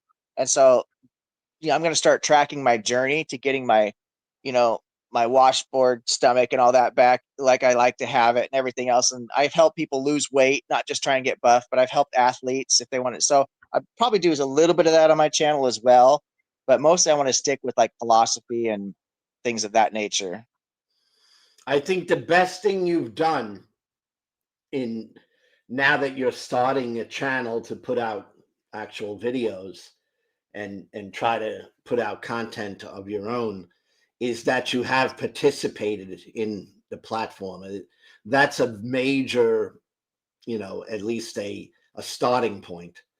Because if you start without ever participating, I would think it could take you 10 years to get any traction, because That's a YouTube long time. is not gonna like really push your videos as far as I could tell. I do lots of promotion myself, like, and I've worked it hard, as hard as I can. I should put out way more videos, so I fall behind on that. But I work very hard on promotion and getting my videos out to people off platform, off of YouTube and stuff. Because I do have a background in social media marketing. Oh, okay. So Yeah. the value of networking. Oh yeah, yeah. That's what I'm saying. That's a big plus that you have going. That is it's a starting point. Whereas if you start with nothing at all, I think it's even harder. I think you're right. And I'm very fortunate because I happen to have come across a number of people that really, even though I don't see eye to eye with everybody on every single issue, that's not the point. The point is that there's enough similarities to our approach or to interests, things that we're interested in, that it really is something that I could just build right off of. Yeah. Yeah. And you got to do something that you're interested in, because if you're not interested in what you're doing, you're going to hit a dead end really fast. You know, I keep going because I actually do like religion and atheism, and you know what I do, I enjoy it, so that keeps me going. You know, and it doesn't feel like work. You know. Well, that's why it took me so long to make the decision to do my channel. People were asking me for the last several months if I had a channel, and I kept telling people I just don't have the time for it. I really don't. I need to, once I get healthy, I need to get back to work and put some of this money back into my retirement that I spent on all those medical bills. I can't be fucking around with YouTube, because I would take it very seriously. But then when I was doing Scott and Sophia's channel with them, because they invited me to be a co-host since I don't do my own channel, and I really like doing stuff with Scott and Sophia, but there's definitely a lot of stuff that I would like to do that's just not in line with what they do. And so I thought, instead of trying to get them to change what they're doing, that's kind of disrespectful of me. I should just do my own, keep collabing with them, but just start putting out videos that I want to do, because I like to talk about things that just don't fit in line with what they're doing on their channel. Everything that they do, they want to bring back to non-dualism, which is perfectly fine. There's nothing wrong with that. But I have so much more, that I want to be involved in, that just talk about non-dualism all the time. Like, I'm talking about free will, or the lack thereof, the illusion of free will, A theory, B theory of time, philosophy about ethics and morality, all these different types of issues that really don't necessarily need to be tied back to non-duality. You can, I mean, they could tie apparently anything to non-duality if you want to, and work hard enough for it. But for me, that's not really the core of what I'm trying to do. Yeah, I mean, the non-duality duality thing is not my thing. I tend to see things in the non-dualist way, but it's never, I don't know how you can like have a channel based on that, because it's not like a very big subject, you know. Once you flesh out, basically there's a handful of different philosophical approaches to it. You could even call it social, different type of psychology if you want, but you've got like panpsychism, you've got idealism, and different things of this, different kind of genres, but they ultimately come back to idealism. You've got some theistic views like Taoism, for example. So there are some different angles you could take to the non-dualist position, but it is somewhat limited.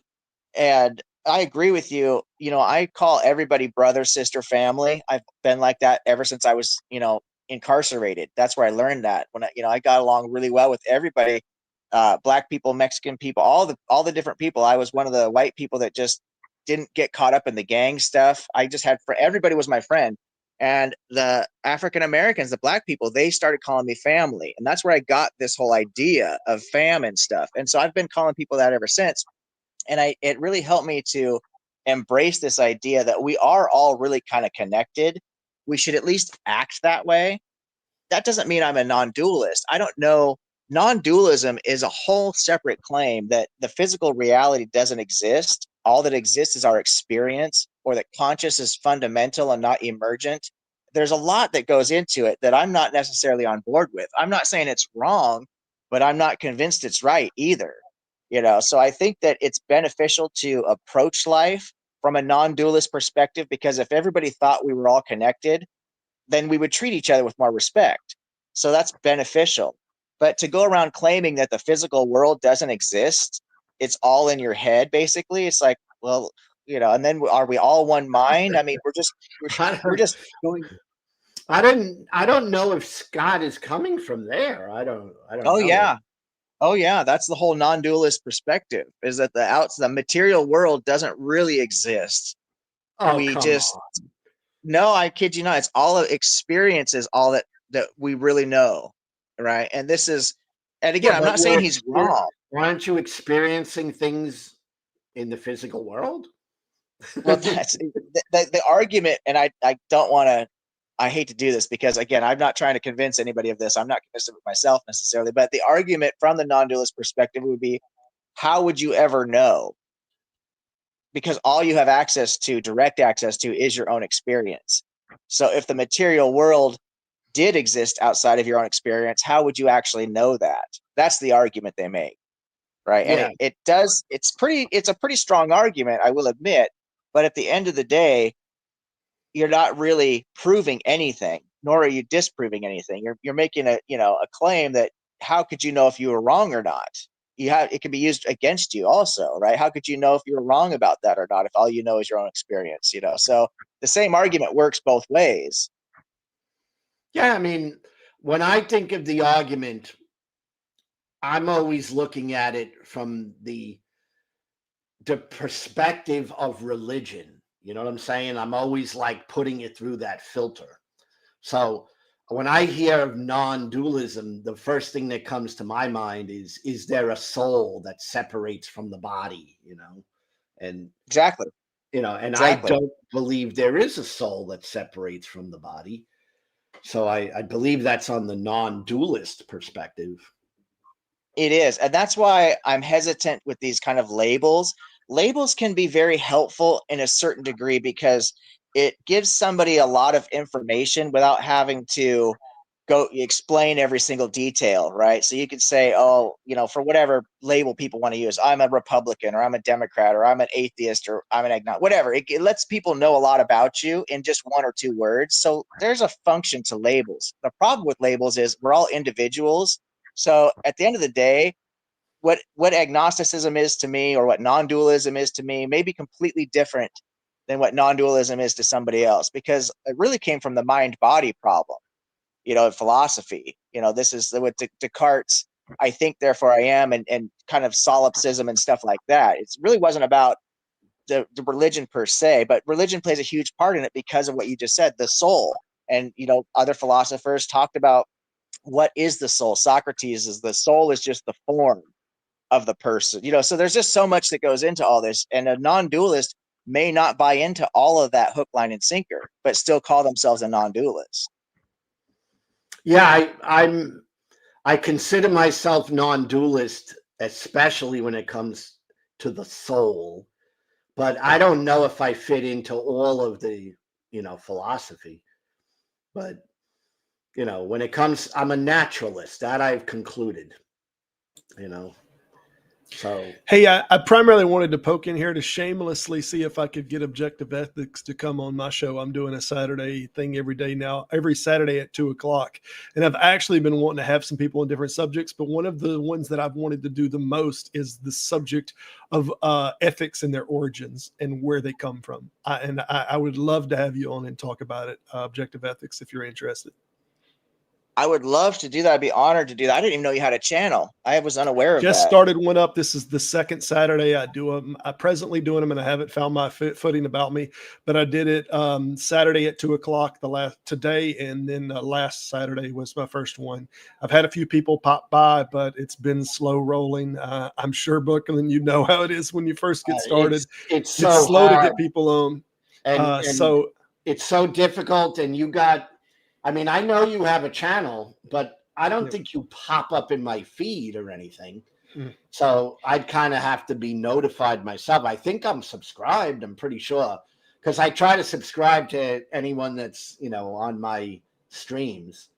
But YouTube has a funny way. They don't always send you the things you are expecting. Do you have the bell notification set? Lou, did you set the bell? Yeah, did you set the bell notifications? Because that's how I make sure to get notified. I never touched that, so no.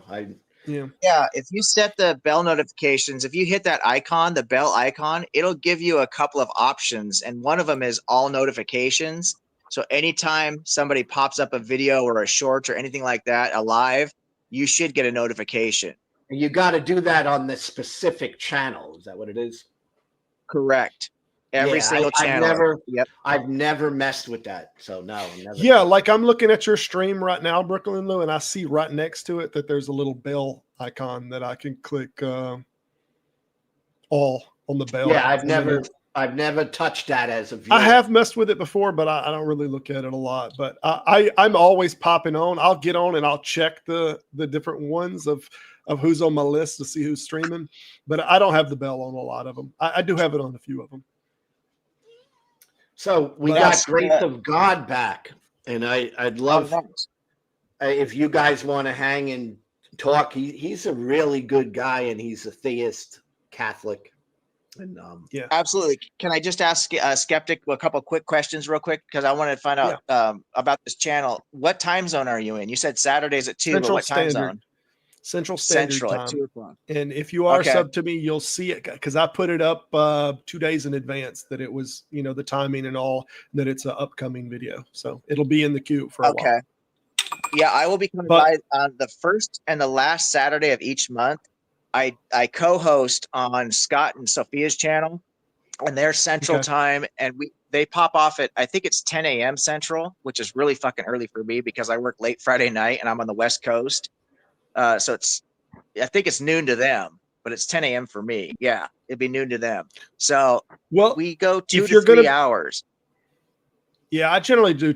I did an hour and a half to 2 hours. I don't do a ton. And, but I do want to get into that subject more. I would love to cover that more. And I'm a little well-versed in the subject, kind of all over the place. I think that I take more of the mindset of a moral anti-realist, but I think it's a little bit of both, the truth be told. I think there's internal impulses that drive the conversation, and then we kind of just build ethical frameworks.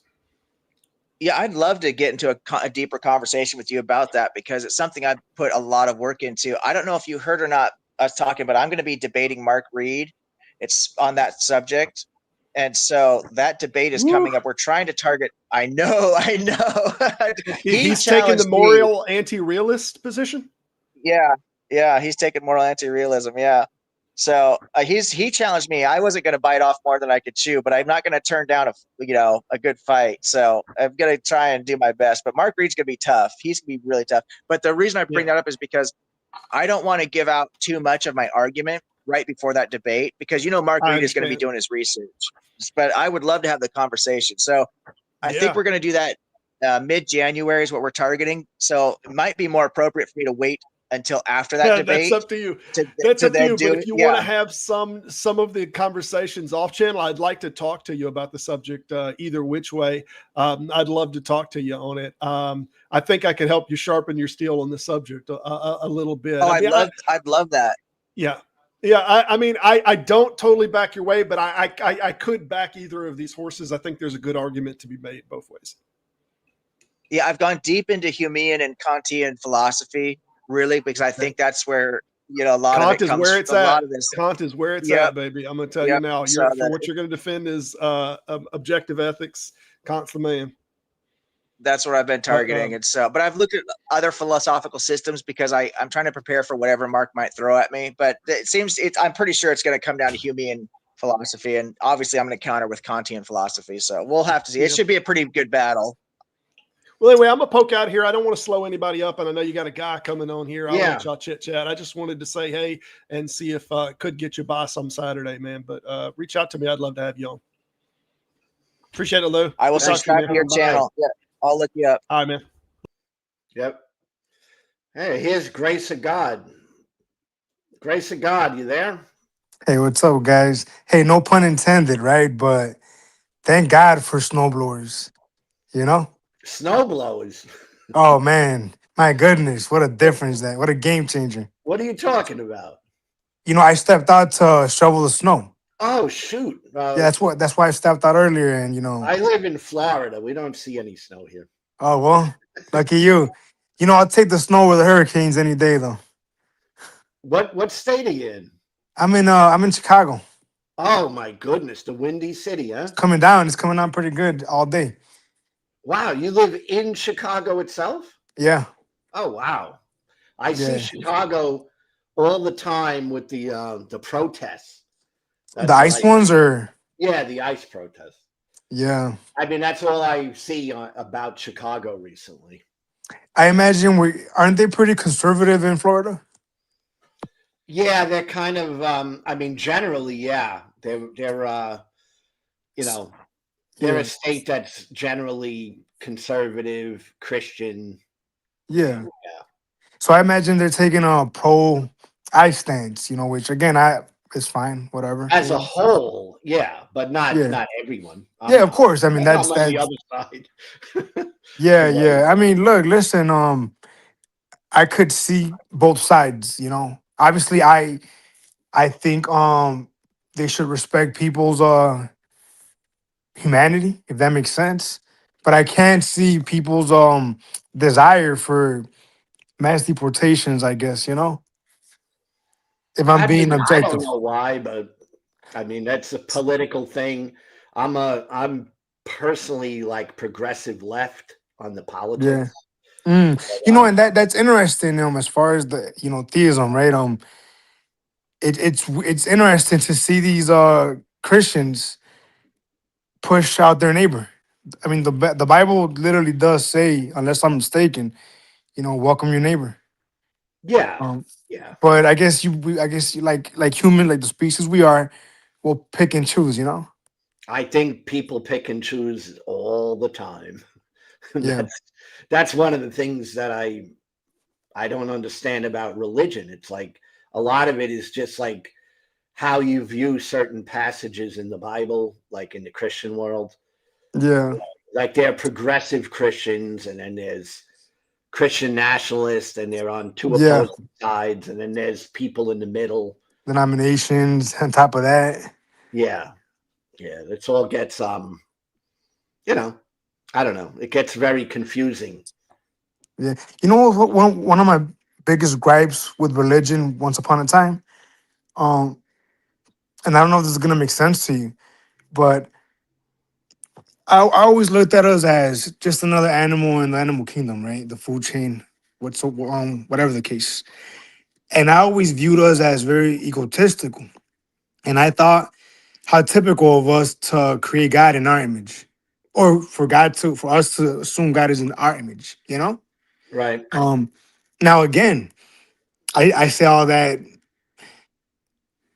being being a Catholic, right? And accepting it. Did what I say make sense, brother? Well, the thing like creating God or God creating man in his image, Right. that's an issue. And, Christians believe that. I believe the other way. I believe that man created God in his image. Yeah. That's why we see God called a he, for example. Right. It's very You know, typical, very egotistical. And that used to be one of my biggest issues with religion. I think all of them do it, right? All of them, for the most part, do that.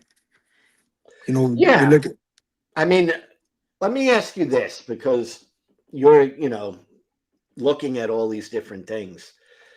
What would make sense if you were around, or if you could conceive of yourself being around 2,000-3,000 years ago, yeah, and you know that they didn't have the technology we have, they didn't have the information that we have today, right, right? And you're writing about something spiritual or something that's important to you.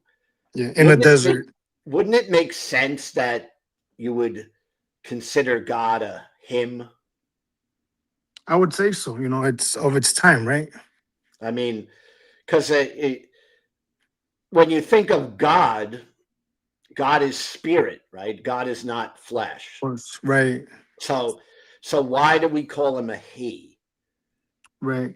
And to me, it's pretty obvious why, because We that's created the them, language that was used at that time by the right? people writing about it. So they called God a he. Yeah, But can you really say that God, a spirit, is a he? I don't yeah. think so. I mean, I'm with you, but I would file that under semantics or splitting a hair, you know. And I'm not saying that to attack you. I hope you don't think I am, but No. that's No, irrelevant almost, you know. Call them whatever you want. Ultimately, I, we understand what we're saying, what's my being my only said. my only point to you is that with that, it points to that these people Man created creation. God. Yeah. You know, Yeah. that's what I see. You know, For sure, for sure. I still the point I just made, I think that's how I would proceed with that in my heart.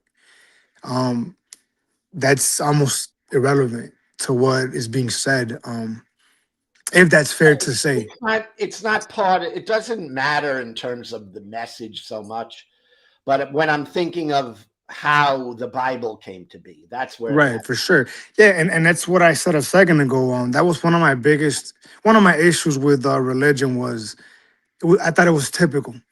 If we created God for him to be in our image, you know, that was one of the reasons I gave myself, and that's why I said yesterday, you know, and people, I don't think they like that I said this. Maybe I was smart.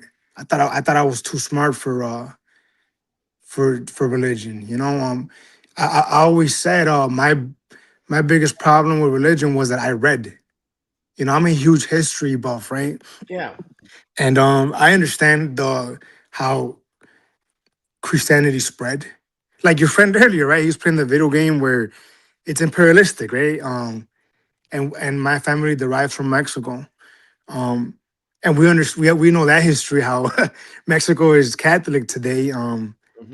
And I understood that history, and it made me again come to the conclusion that I'm too smart for religion. Um, Well, what happened? yeah, no, like I think I said it earlier. Life, man, like that void, that what I again, like I said earlier, as well as a species, that inherent need, right, to believe in something. You know, grief, losing people that are important to you, wanting to believe that there's more than a void than just in the dirt, being in the dirt and just getting eaten up by worms. Well, And I let's. and I understand that an atheist might say, well, that's just the life, and you just accept it for what it is. Yeah. Fine, I don't have a problem with that. If I'm okay with that if someone believes that. But I don't believe that. Well, I let's truly let's look at death, right. right? What is it you think happens when you die? Yeah, I think that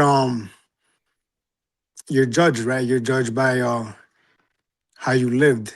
If you Yeah, lived your but we don't know that, right? yeah, we don't know that in either way though. We don't know that in your way or my way. Yeah, but I'm saying we could put it in an I don't know. I mean, Yeah, the nobody knows what actually occurs after you're dead. yeah. I mean, And that's the thing. I for don't, sure. For I mean, you, I don't think anything happens after you're. right, right, for sure. And I think that's fair. Again, I wouldn't make a good debater because my stance comes from a point of like I'm not debating, I'm not arguing with you. I'm coming from a point of acceptance to you what you believe in, me to what I believe. Yeah. But I believe that you know the concept of the kingdom of God and an afterlife, purgatory. Yeah. Um, and like I said to you earlier, if medicine is working for somebody, it's kind of I don't think it. I think it would be like unfair to tell them taking medicine is bad for you. The industry is corrupt, yada yada. Like, there's no need for that. This man or woman is taking medication. It's helping them. You don't have to rain on their parade. Um, I think if people live their life with at least that in mind, I think the world will be a better place to whatever degree. Does that make sense? Yeah, you know, after you left, I was talking about our conversation, and I don't, I don't have anything personally against someone like you. I don't have Right. anything against it. It's just, I certainly don't believe the things you believe. and then No, that's for pretty sure. much it. It's Well, not well, it's not a personal thing at all. no, let me throw a concept at you. Let me see how you. I think you maybe you'll give me a response that would suffice for me. So we talk about science, right? And I don't know if you heard me talking to the guys yesterday, how we'll accept what scientists will tell us, right, in lab coats, but we'll scoff at the man in the robes, right, Mhm. in religion. The space travel, right? I think it could be fair to say that we don't know if there is an outer space in X, Y, and Z, right? They tell us that we went to the moon in the 60s with computers that were the size of a room, right? Of a small room. Our phones right now are much more powerful than that. Like Mhm. it not you can't it don't even compare. We can't get back to the moon like we did in the past. If one were to be skeptical about it, I mean, I think we went to the moon. I believe in space, but would it be fair to say that we're trusting them? We're having faith in what they're telling us. I mean, it's how you use this word, faith, right? Like, I think we went to the moon. You know, um, I think the Earth is spherical or round. It's not flat, right? Now, I don't trust a man who says that. I trust the science behind the man. But a man is preaching the science. No, the scientific process, the scientific method, that's a methodology to determine, you Yeah, know, what is true, and it's always subject to change. You know yeah, that, right? yeah. We could have a scientific A hypothesis. that everyone accepts, and then there could come a time when that is disproven. The world used to be flat. And that's okay in science, right? That's acceptable. Right? In religion, you have dogma, and it's unacceptable, with the exception of one belief. Like, you can't change the Catholic Church. All right. If the Catholic Church learns something, they're really not going to change because they believe in dogma. Right? It must be this way. So the Catholic Church is not using the same methodology that the scientist is using. The scientist is using a proven methodology to Okay. establish truth, to a not to a perfection or not to an absolute, but Yeah. to a very, very high likelihood. Yeah, it's a desire to learn. So why haven't we been back to the moon? If technology is so much more advanced today, why haven't we gone back to the moon? They said that we lost the blueprint, from what I understood. Why haven't we gone back to the moon? Well, I don't know much about space travel, but I think we haven't went back to the moon because we just simply haven't wanted to. I don't know. I don't know if that's not a desire that us as a species would have. I actually disagree with that concept. I think that's one of the first things we would do. I'm sure there's minerals there. I'm sure there's money to be made in the moon, right? I don't know. I mean, as far as I know, when we went to the moon, there wasn't a whole lot. I mean, I was young when we went to the moon, but Yeah. I Oh wasn't wow. alive. I was alive when How old are you? I'm 60. I'm going to be 63, and Mm. I believe the moon landing was in 69, if I'm not mistaken. Oh, So I was cool. young, That's but awesome. but I remember being in like very young age, maybe even it was definitely grade school, very That's still young. pretty cool. Even more cool, I think. And I remember people from NASA coming in and talking about the moon landing and all that. And I definitely believe we went to the moon. I mean, why wouldn't I? Why would you? Because there's tons of evidence that we went to the moon. Like what? Even when I was a little boy and NASA came in, they brought stuff from the moon in to show the children. How do we know that it wasn't all bullshit? Well, Like people say about religion, right? How do we know it was not bullshit? I mean, I don't. Yeah, you're right. I mean, I don't know everything. I was a little boy, but Yeah. they didn't just come in and tell a story. They came in and they were showing stuff that they said came from the moon, Yeah. stuff like that. Kind of like how the theists do, right? They speak of artifacts that have significance to them, right? I mean, as far as at least Christians, right? I don't know much about the other religions, but I just feel like that logic could be applied to religion. You know, the scientists said this and they said that. You know, and I feel like we're trusting them at their word. We're having Like I faith in what said, they're I saying. don't really trust. I'm very skeptical. So I'm skeptical of someone who's a scientist. I can think that scientist may not, be telling everything the way they should, or they could be have an agenda. I do know that because we're human and humans do these things. For But the sure. methodology is where I think separates science from religion. I Yeah, mean, like they religion test their is, theories, right? yeah, they're testing it, they're examining it, they're experimenting, they're demonstrating the truth of what they're saying. Okay, whereas religion is just believe this. All right, and you can question, but you really can't question too far because it all comes down to faith. Science never comes down to faith. There's never nothing about faith in science. But religion does, to whatever degree, does evolve. You know, the Catholic Church it does slowly accept Science. homosexuality, for example. No, Homosexuality. the Oh, Catholic slowly. Church has changed, but It it always hasn't has. changed on major dogma, but it's changed. Like I would say the Catholic Church embraces science more than like the fundamentalist evangelical church. Yeah. Yeah. So they'll accept some science more so than some of the other groups that I see. I feel like Well, they there's a have fundamental evolved. difference. There's a fundamental difference, if I may, between the Catholic approach and the Protestant approach, because the Catholic approach believes in revelation and that the Pope can receive revelation from God. So this can constantly be updated, so to speak. Whereas the Right. fundamentalist view believes the prophets are dead. There's not going to be any more prophets because, like it's written in the New Testament, right? There won't be any more Oh wow. prophets.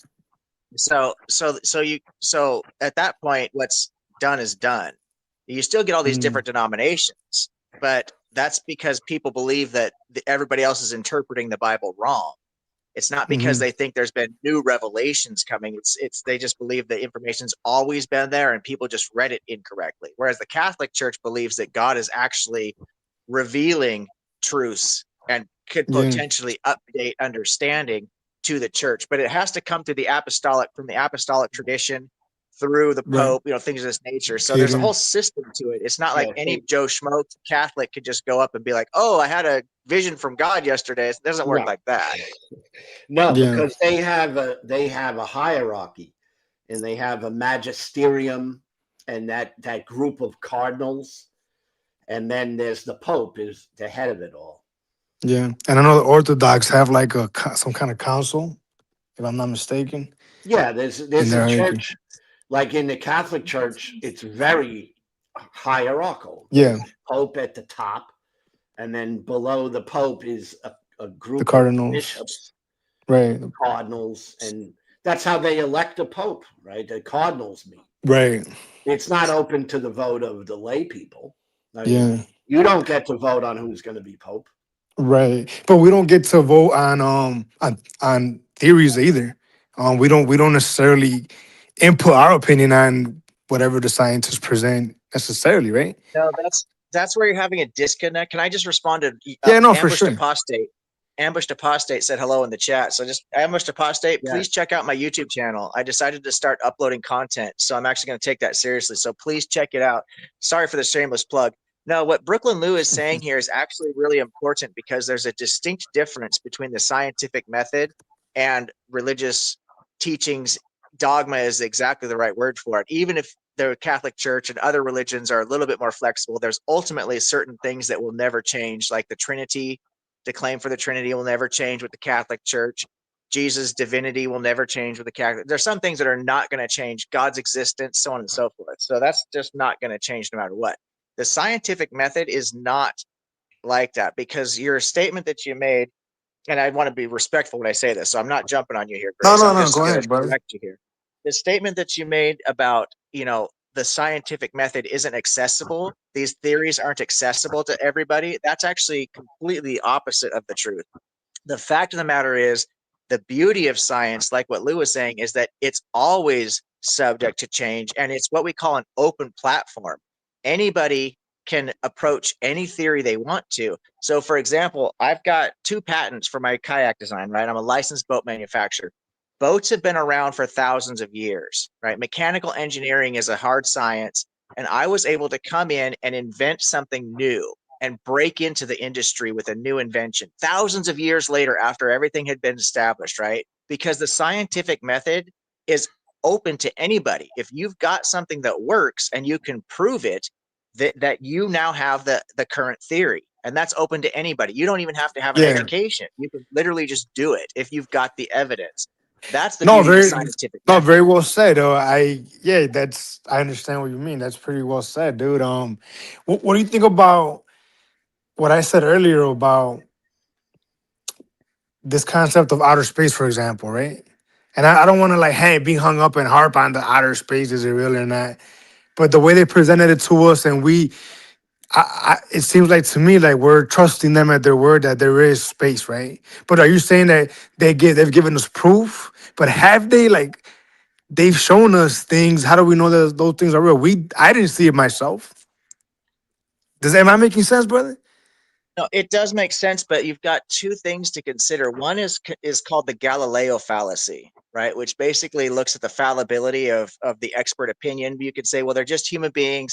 Human beings have been wrong in the past, so therefore I shouldn't trust any scientists because they could just be wrong. That's technically a logical fallacy called the Galileo fallacy. The other thing that you've got to consider is that the travel to the outer space, cosmology as a field of study, is well evidenced for many different fields of science. And you look at physics, for example, the fact that the Earth rotates around the sun. We know now for a fact, because of cosmology, that the Earth is not the center of the universe like every religion used to paint it as. We used to have this geocentric model that the Earth was the How do we know center of the that? universe through How do we know? physics, How do we know that by again? using physics to test it. You can do experiments at your home to test these things. As far as the circumference of the Earth, all these different things are measurable through mathematics, and we could test mathematics independently. We could test the viability of mathematics, and those same processes are used to provide evidence for these theories. The other thing to consider, brother, all science, a lot of people don't seem to realize that all of science is what we call an interconnected discipline. So, like, I'm a mechanical engineer, right? I'm Right. Mechanical engineering is connected to biology and cosmology and every other field of science directly or indirectly. You cannot isolate a single field of science because it's all interconnected, right? Geology, you can literally name any field of science you want to, actual hard science I'm talking about, right? Yeah. Not social sciences and stuff, but I'm talking about the hard sciences. So not Right. sometimes refer to them as STEM or whatever. So okay, so all these fields are actually connected. The engineers make the machines the doctors use in the hospitals. The doctors makes the vaccines that the cosmologists give to their kids. All of the Yeah. physics, the biology, everything is connected. So if one field of science decided to come up with some crackpot theory, like let's say evolution was just some crackpot theory that the devil was in control of this evolutionary theory because the devil wants to disprove God, every single field of science would collapse if we pushed. But we've got so many fields of science that Yeah. use the information. Like all of our vaccines come from this. So Our let me genetic ask you research is this. based on this. Go ahead. Let me ask you this, and I'm asking this sincerely, right? You're telling me that I'm able to determine from my own home the fact that Earth is not the center of the universe. That in my home, I'm able to determine that we are spinning around the sun. Is that what I understood you to say, or I just want to make sure that I understood that? Yes. absolutely right. You need to have an understanding of physics and of the mathematics. So it's, you know what I mean? There are simple experiments that you could look up online. Say, how do I know the Earth is rotating? How do I know that the Earth is a sphere? There's simple things that actually can be done yourself, and you could look into the physics, look into the math, test those theories yourself. It's all Mm, open. It's all accessible to you. And with the advent of the internet, you can yeah. literally access all of this yourself. Now, obviously, you can't fly to the moon, you know, yourself. You could if you're rich enough. You could do the Elon Musk and go to Mars or whatever. But SpaceX, it's right? possible. Sure, it's possible if you've got Well, the well, kind of they funding. tell us Because they're going there. That's what I mean. We're trusting that what they're telling us that they're going to the moon, right? We don't yeah, necessarily know that and they I are or mean, not. a basic telescope is all you would need to determine the validity of a lot of this stuff. You know what I mean? I mean, it's Yeah, literally that accessible to you. Trust your own eyes to a certain degree. So I would look into simple experiments, simple things you could do. A basic telescope would be great if you've got kids or something like that. Get them into that kind yeah, of for stuff. You sure. might raise the next, because cosmologist, your son or Yeah, daughter might grow up to be a famous person. You never know, you know? yeah, for sure, brother. I love where your head is at. So how do you know that? How do you know for? I think you said you're an agnostic, right? Yeah, yeah, that's correct. I'm an agnostic. Okay, okay. I was gonna ask, how do you know God didn't create all of that, but you don't know, right? You don't know that He didn't create all of that. Everything you Yeah, described, the when we talk, stars, the moon. right. Yeah, when we Okay. talk about the God, this, you know, I when I hear God, I'm thinking of the God of philosophy, the prime mover, or the maximally great being, the necessary being, these types of philosophical concepts. When I hear, I studied religion formally for many years, college, Oh, seminary, really? stuff like that. So I'm very Really? familiar with the various God concepts. And Yeah. I don't mean to be disrespectful at all when I say this, because I'm not trying Yeah. to No, no deconvert you from your worries. own beliefs. No, no, But don't worry when I about hear it. people talk about like the biblical gods and stuff and the gods Yeah. from the Vedic scriptures and stuff like that, I honestly don't take that seriously, as far as any more seriously than I would take a Santa Claus or anything else, because Right. it's so anthropomorphized, and I know the history behind it of how it came to be. And Right. I know the evolution of the different beliefs and stuff. And so for me, those concepts are just so ridiculously uh, minimal compared to the actual arguments for God. God is The really the the God of philosophy is way the God of beyond that kind science. of stuff. The God of science. I don't know if there is such a thing So as how a God do of so what are science. your thoughts on its longevity? What are your thoughts on how Yeah, long it's continued?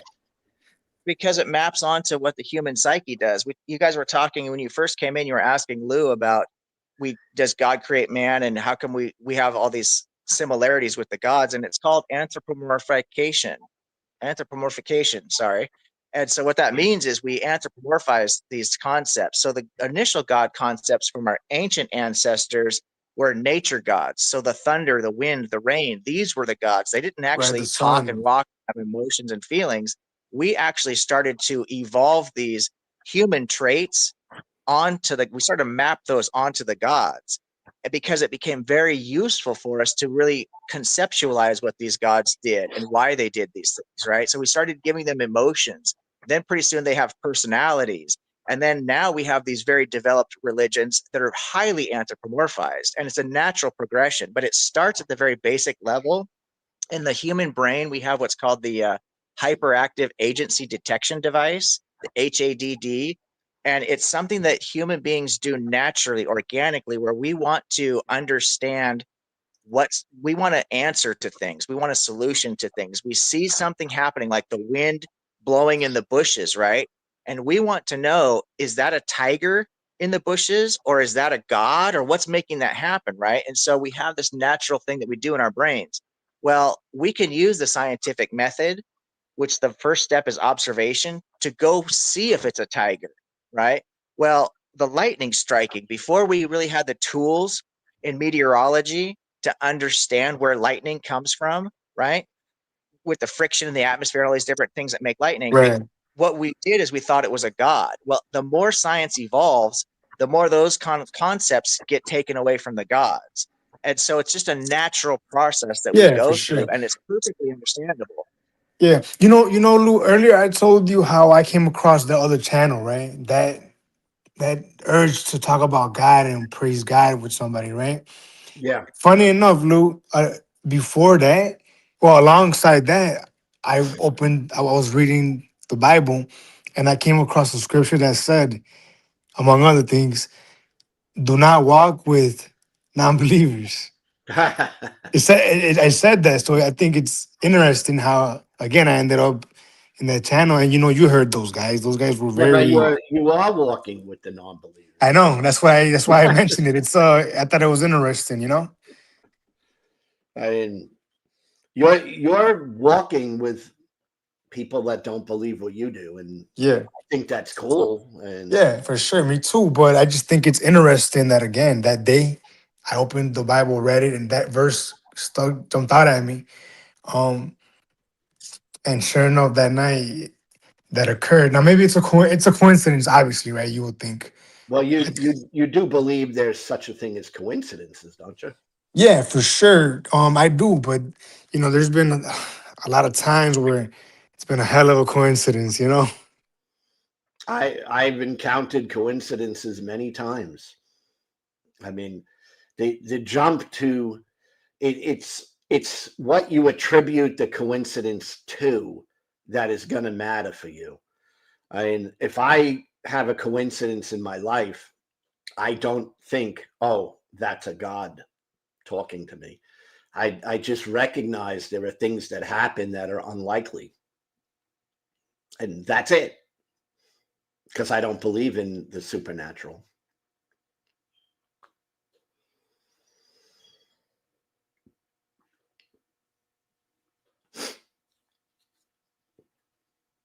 Are you there, Grace?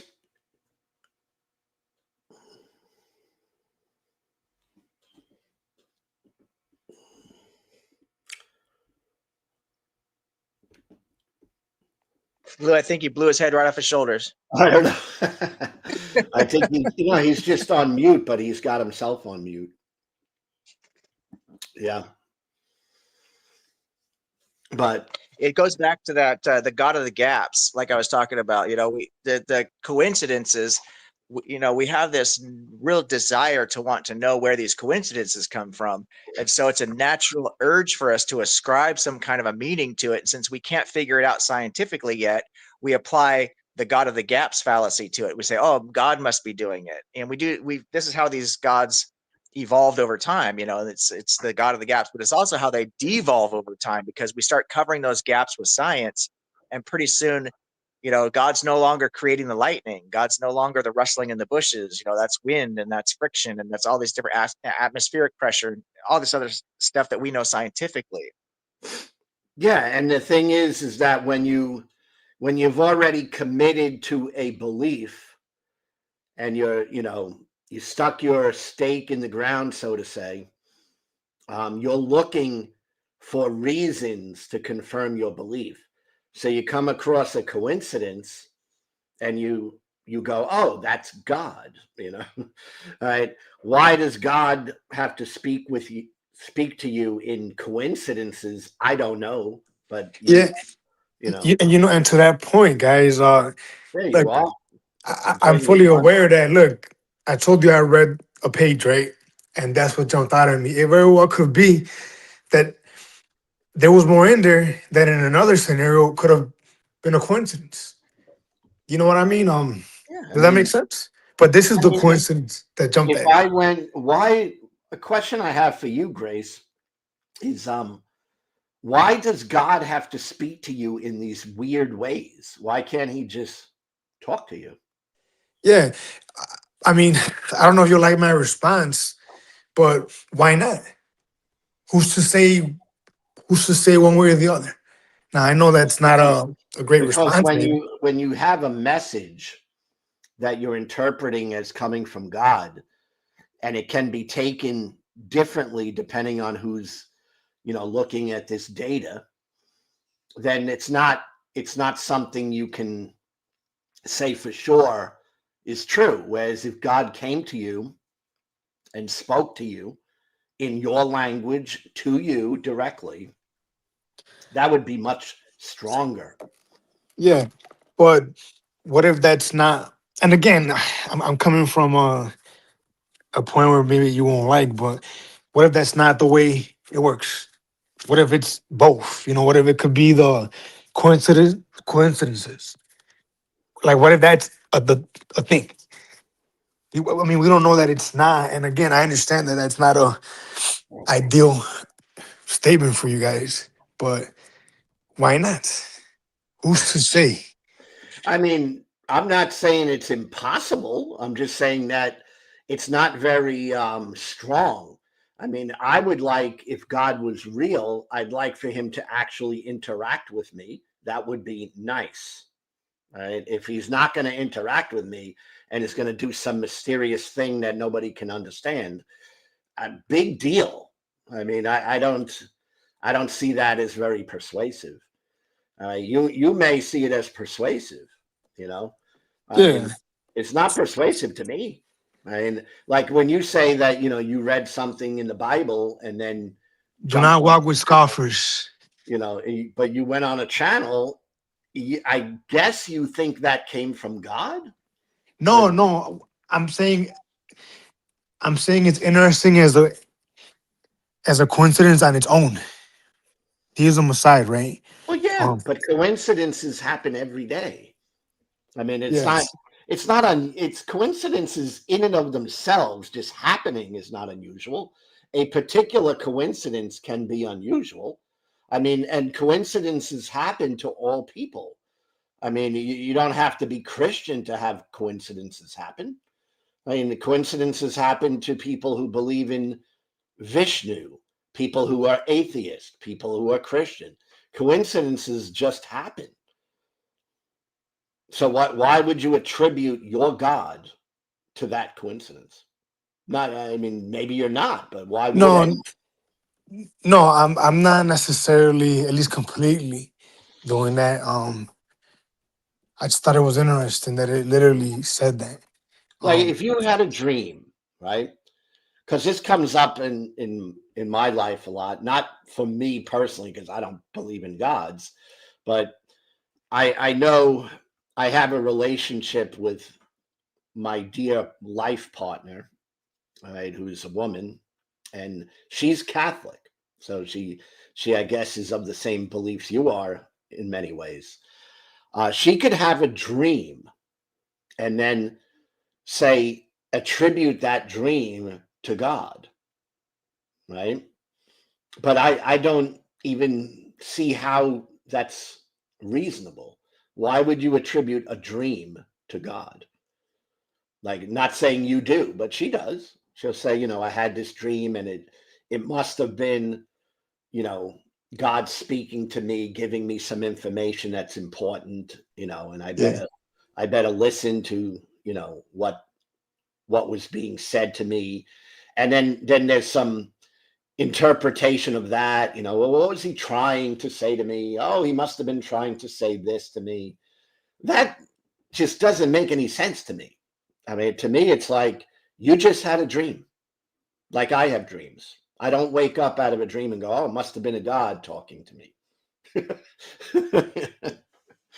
Can I give you something else to chew on, brother? Grace, just something to yeah, think about when it comes to the probability of coincidences. So imagine an analogy where you've got a deck of 52 cards in your hand, right? And you throw the cards up in the air and they're going to land at whatever way they land, all mixed up with numbered cards and face cards. It's going to be a complete mixed up mess, right? You could look at that as an amazing coincidence that they happened to land in whatever order they landed in, because the probability of that, if you tried to do it intentionally, would be in the gazillions, right? You'd never be able to intentionally say, I'm going to throw 52 cards in the air and have them all land in whatever particular predetermined order, right? So coincidence is the same thing. A coincidence seems like it's highly improbable, but when it comes down to probability, it's only improbable if you had predetermined it to be that way to begin with. That's what, if it's like the odds against it happening this way are in the gazillions and it happened to happen this way, then yeah, it seems highly improbable. But because of determinism, right, it yeah, happened because it happened. And I know that's not very satisfying, it's not very satisfactory, but this is the ultimate core reality of the mathematical empirical world that we live in with probability, is that the probability now ultimately gets down to 1-to-1 because that's just how it Mhm. happened. You know for what I sure. mean? So No, I it's got you, but decentralized. But I mean, at least I think it's interesting that I turned to a random page and it literally said, "Do not walk with scoffers." And that night, sure enough, it popped because it popped up on my feed, and there was no reason for it to pop up on my feed. You know? Well, I think there was a reason. It was part of the YouTube algorithm. And you also decided yourself to interact with that feed. And, you know, it wasn't a miracle, that's for sure. Yeah. If it was the algorithm, I don't understand why. Because I on YouTube, at least until that day, I didn't really look that kind of content up as far as religion. You know, I just didn't. But Um. you wouldn't think that God was working through the YouTube algorithm, would you?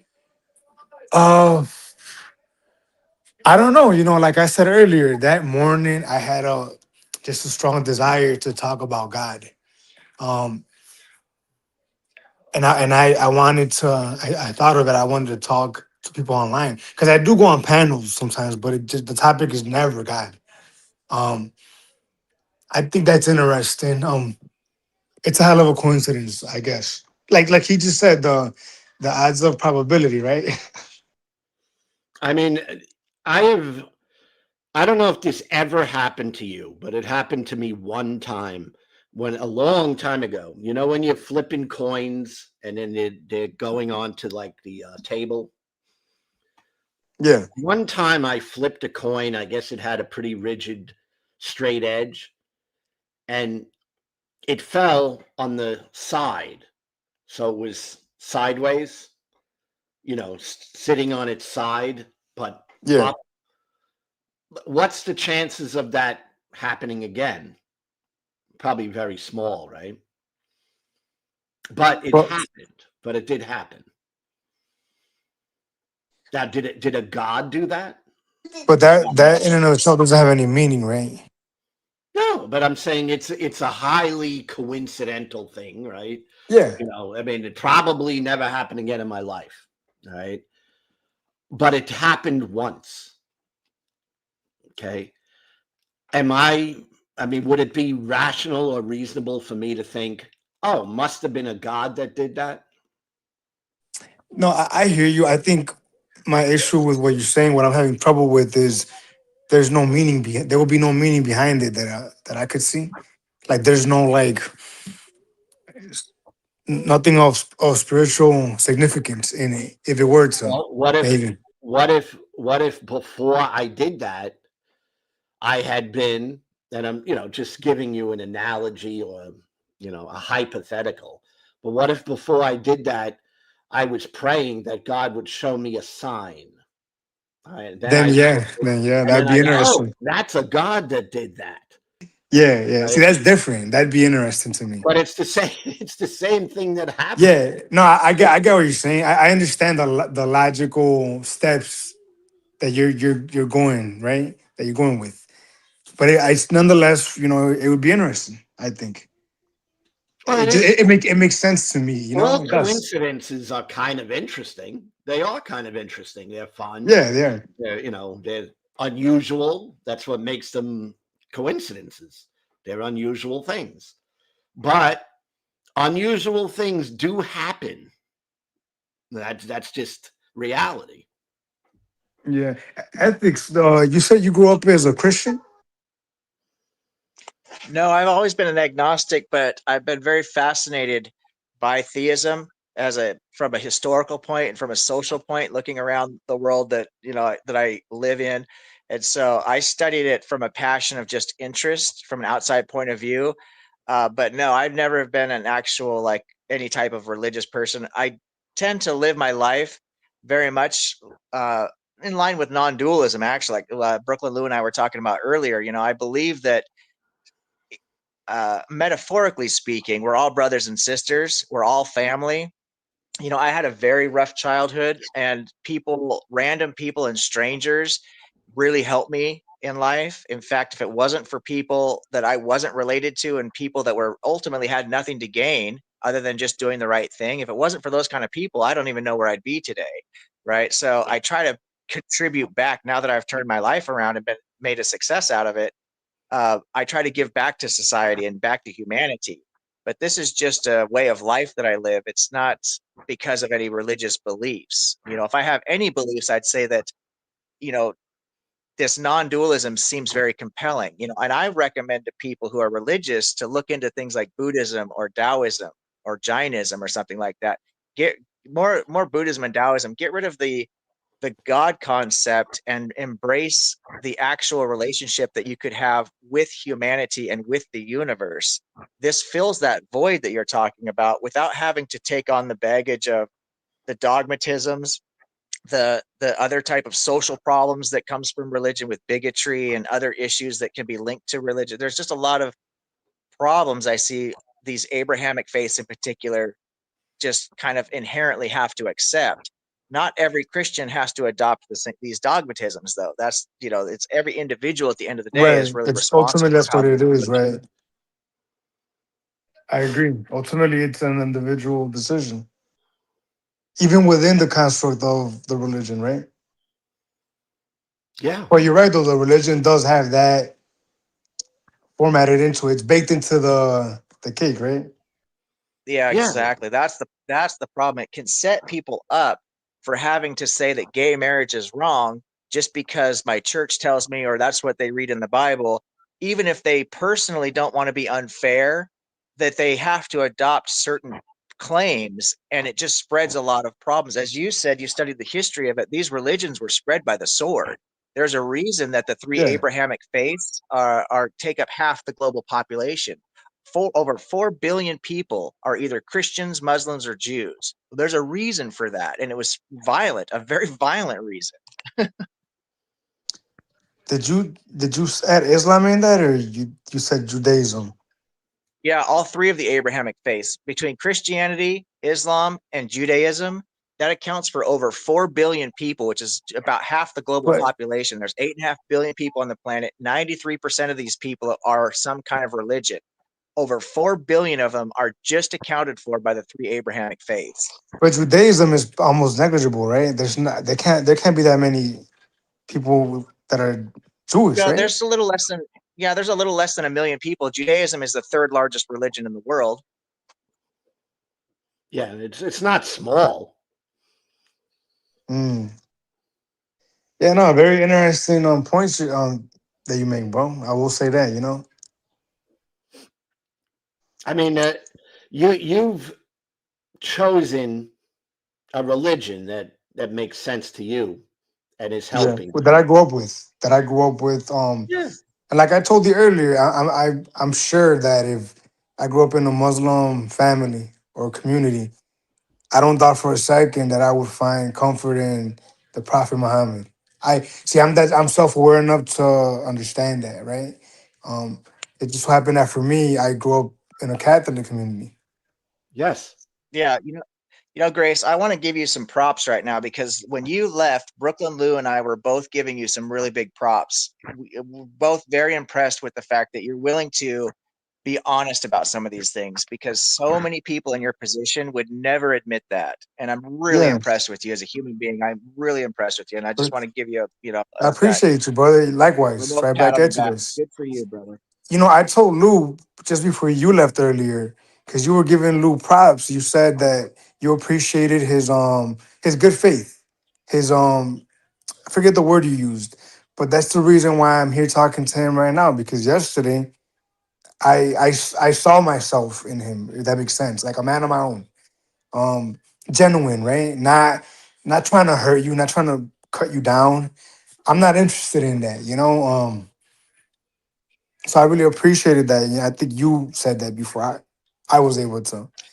But Yeah, Lou and I have that similar approach. I'd encourage you to go back and watch the parts of this discussion that you missed when you're out dealing with the snow, because Lou and I have a very similar approach. We don't try to deconvert people. I take it really seriously. I just do not think it's a good idea to deconvert people. I think yeah, getting Lou made a good people point about away that from earlier. yeah, getting people away from the idea that they have to say that gay marriage is wrong or that transgender people, uh, have some kind of issue or any of these types of dogmatisms that come from religion. That's the stuff that I try and get people away from. But as far as the existence or non-existence of a God, I don't even have those debates with people, because whatever's working for you, whatever's keeping you off drugs and Yeah. alcohol, or whatever's giving you purpose in life, it would be very disrespectful for me to talk you out of that. That's your right Right. to that existence. And Lou has that similar approach. He's very polite. He's really willing to listen to people. The questions he asks are fair questions and reasonable, and he's willing to defend his position. And I really respect Lou's approach. I've been very vocal about that. I've referred a lot of people to Lou's channel. I'm very grateful that he's going to help me grow my channel. We're going to do some collaboration. One of the first interviews I have now that I've started my own channel is I actually want to get Lou onto my channel, because as somebody who is coming from Lou's experience, where he was a believer, he went through that deconversion. He understands the religious trauma syndrome and the things that you're talking about nihilism and without God, I'd feel empty and stuff. Lou has been there and done that. So I think it could be really useful for my community and for anybody following my channel going forward to be able to hear Lou's approach, because I've never been a believer. So I don't have that deconversion experience to share with people. I can Yeah. only talk about what I've heard from other people, but Lou can give that firsthand knowledge. But what do you think about me? I'm the opposite of what you described with Lou. I was agnostic to whatever degree. Now have strong connection with God. I feel it in my heart. I feel it in my soul. Like I wake up every day praying, right? I go to sleep praying. Throughout the day, in my meditation, I'm having fellowship with God, and I've been living that for under a year now, and I am Yeah, I think happy there's a for it. What do you think of that? I no, mean, I it's do the think opposite of there's a what Lou said. psychology. It is, and I want to be very careful about how I say this, because I'm not trying to be critical, okay, not Yeah, at all. So it's going to be difficult for me to say this honestly without sounding somewhat critical, and I'm not meaning to do that, but I want to be honest with you and respect you in that way. yeah, The the purpose that you're getting out of this is very introspective at the end of the day. This is a relationship that you have going on with inside you. I'm not saying God's not there. I'm not going to go down that road, but it's something that is happening with inside yourself, right?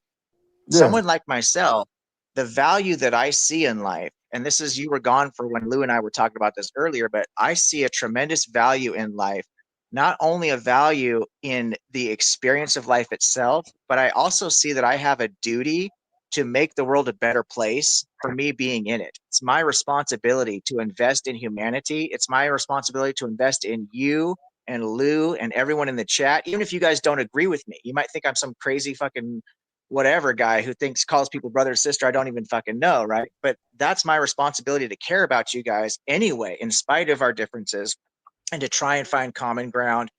And this gives me so much purpose, and it takes so much energy, that to try and put all that energy into myself only, and my relationship, my private personal relationship with a God, even if that God was real, I don't think that's what a God would want. I think if a But God was real and really cared about people, he would want us to try to live a virtuous life, and to be moral, and to accept each other, and to, one of the virtues is fairness, to treat other people like we want them to treat us. And I could go on and on. I don't want to just sit here and give you guys a well, diatribe, but you know what I mean? There's so much purpose right. out there that's outside of ourselves that we should be investing in my opinion, that your purpose, what you're getting purpose out of, is really introspective, and you're really doing some real deep personal stuff.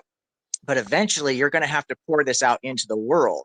And if when you Well, yeah, start pouring this out into the world, if you get rejected, you're going to go back inside yourself, because that's where you see the value. I can pour myself out into the world, and people can reject me if they want to.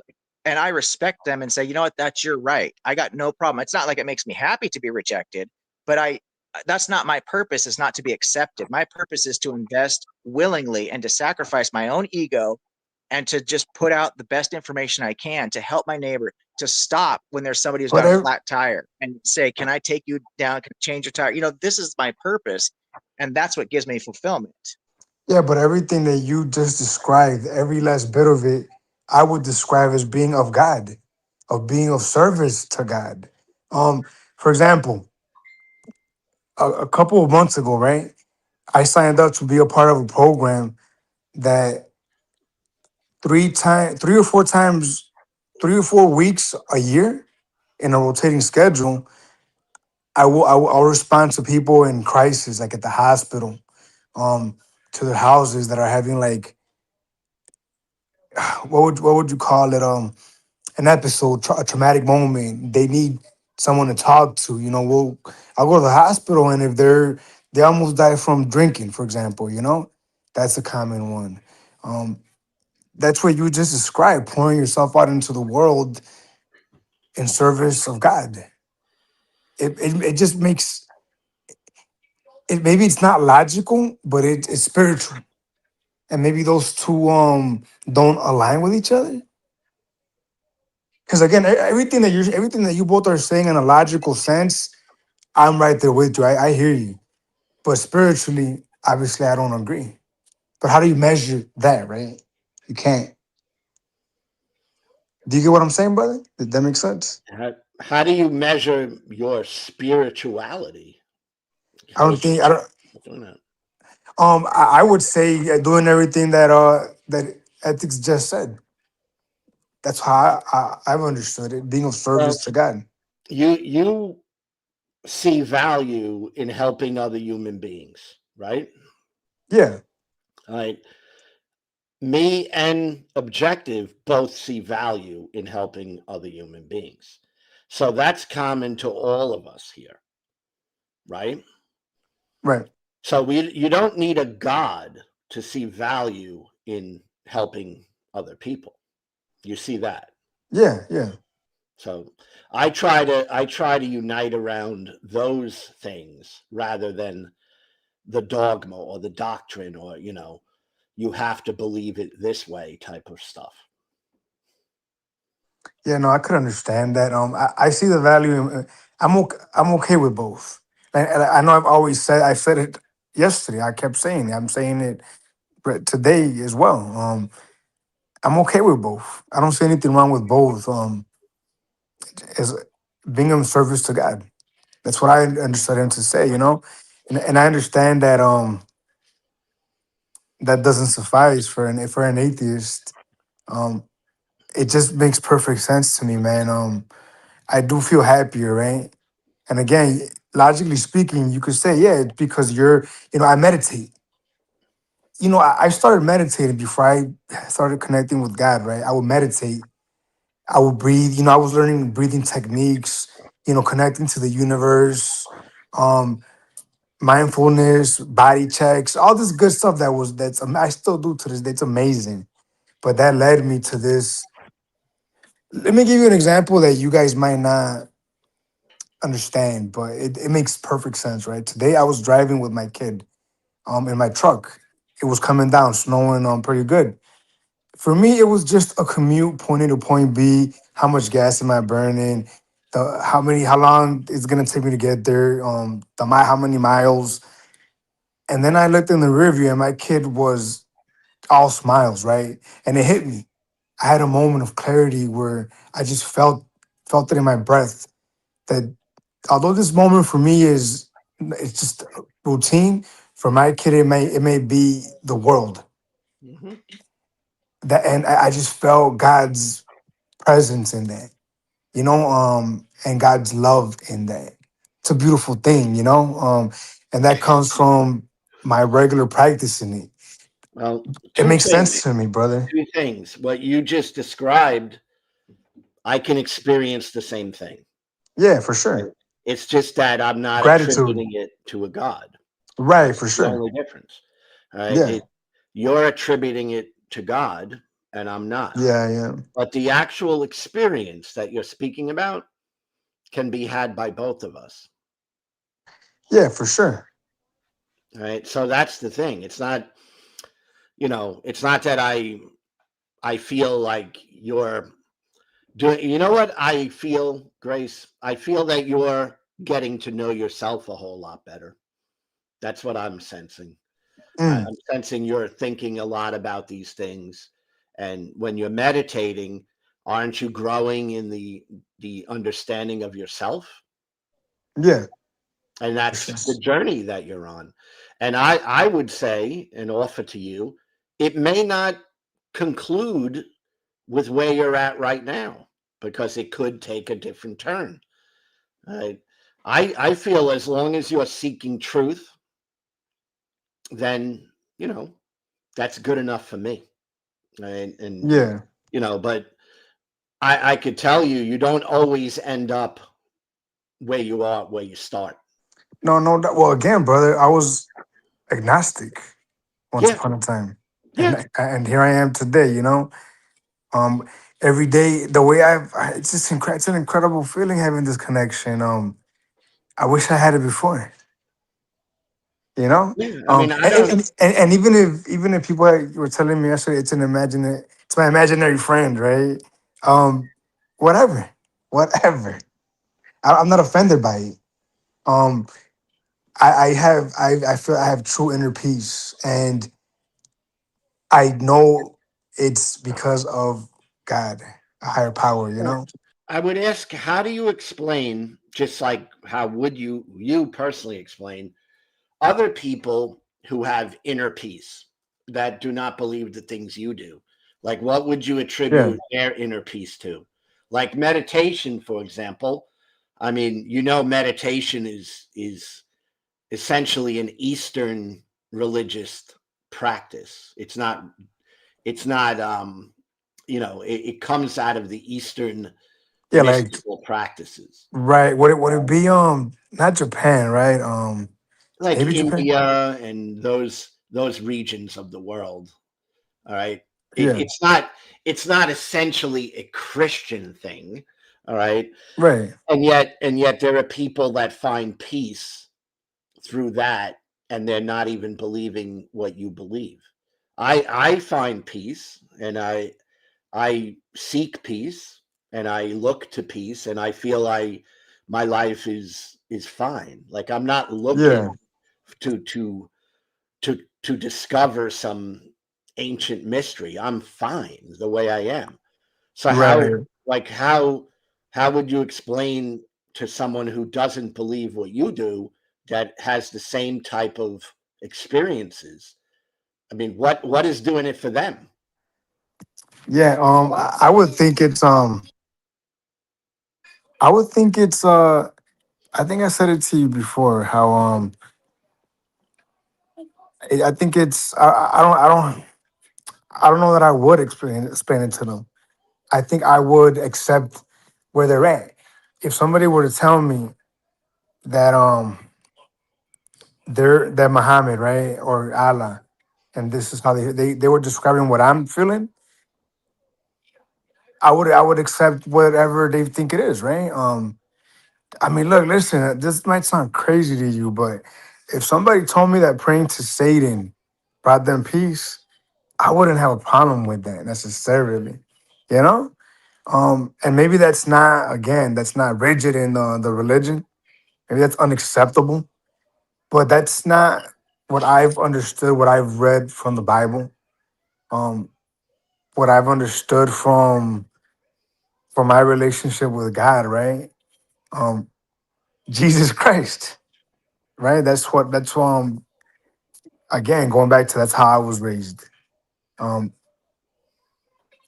does that make sense? It actually does make sense to me, which I've tried to tell you. It doesn't. I don't believe the things you believe, but I mean, it makes sense that you would find comfort there. And I'm just giving you something to think about into the future. Will it always be needed for you to find comfort there? I mean, it wasn't for me. There came a Yeah. point where I didn't need that to find comfort. That I I feel felt. like I do. I think the answer to that question, it's a good question, and I think I do need I do need it because before I didn't have what I have now, and sometimes I'm overwhelmed with emotion. Like it happens often where I'm like I get emotional. You know, um, and it could be for no reason whatsoever. I'm just thinking about God. I'm thinking Well, about something that I read. here's the thing. Is it possible for you to understand that other people find the same type of psychological comfort from other things rather than your belief in Catholicism. That there are peaceful people that have found inner peace, so to say, right? They're at peace with themselves, that didn't find it in Catholicism, but found it somewhere else. And if you understand that, then you can understand that maybe a lot of this is in your mind. That's just the way it is. I consider the mind everything, by the way. I mean, Yeah, not for sure. literally everything, but it's the It's most powerful. important thing It's we have. powerful. It's very Yeah, powerful. it's very powerful, and it shapes the person you are. Right, but that's still not a god, it's a mind. you know and I think the most important thing is that you take care of your mind. I think that's vital. Yeah, yeah. You know what's an argument that you made or you guys made yesterday when I was gone that I was very intrigued by was I think his name was, I forget his name, but he was the theist on the panel with you guys yesterday. And he says, God is the cause of healing. And you said, so then he's the cause of ailments. Remember that? Yeah. I thought that was interesting. Yeah, I do believe that we're blessed with miracles and relief of ailments. And as far as the concept of God caused the ailment, that doesn't have to be necessarily true. Just like it's not necessarily true that God did the healing, right? Um, Well, understand, I don't believe in God, so when I'm talking about that, I'm talking about what we would call an internal critique. It's kind of saying that if when I did or if I did believe these things, right? um think about this. God knows all things, right? In the Christian world, God knows all things. God is all loving, right? Do you agree with that? yeah, yeah, for sure. Also, God can do all things. He's all powerful, Right, right? So if you have an illness and it's a very bad illness and you're suffering with that illness, okay? God could certainly change that. Is that correct? right, I mean, nothing unusual, right? He's God. He could do that if he wants to.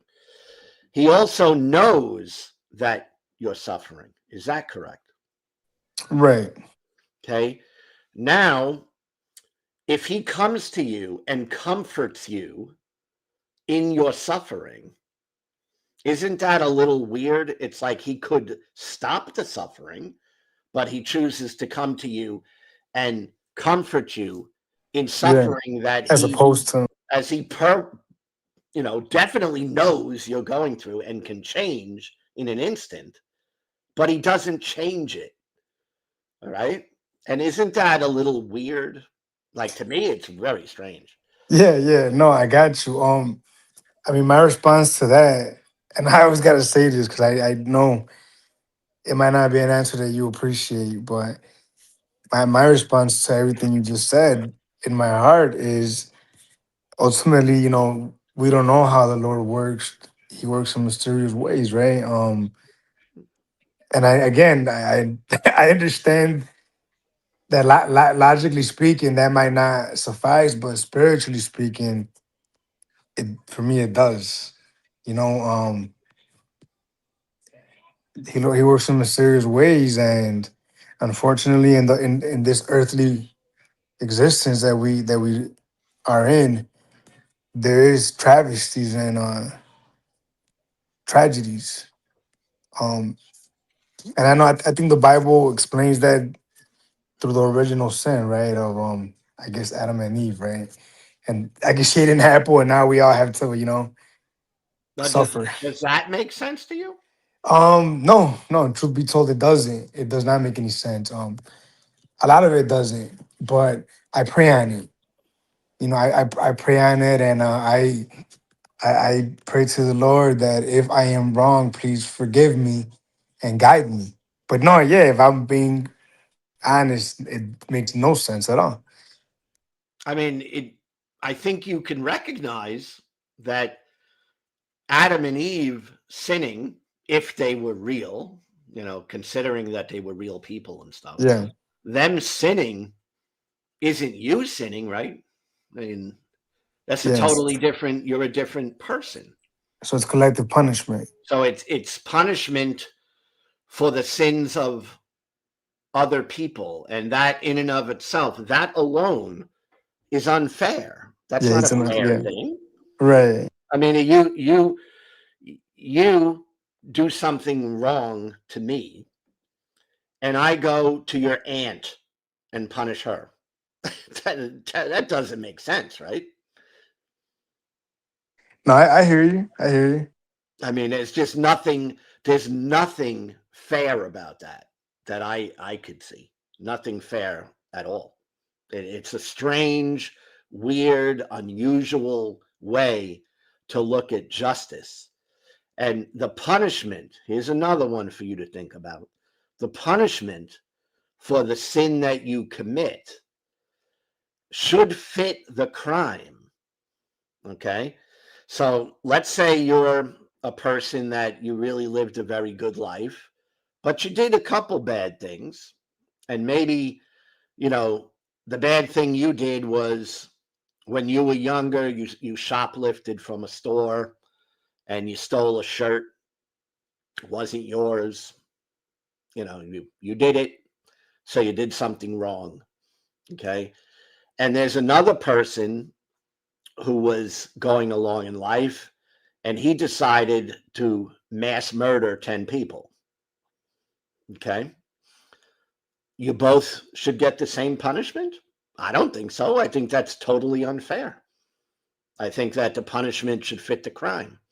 And in, Right. in our in our legal system, we try to do that. We try to say, well, the murderer, we can give him the death penalty or give him life in prison, never let him get out. And the guy who shoplifted the shirt, maybe we can give him 5 days, right? Because it's not the same crime. It is a difference. There's a fundamental difference between those crimes. Right. Right?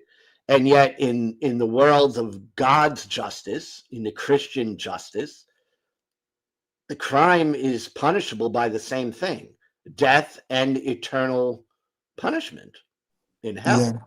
So it's the same, whether if I just shoplifted from a store and you murdered 10 people, in the Christian justice system, we both should be in hell forever.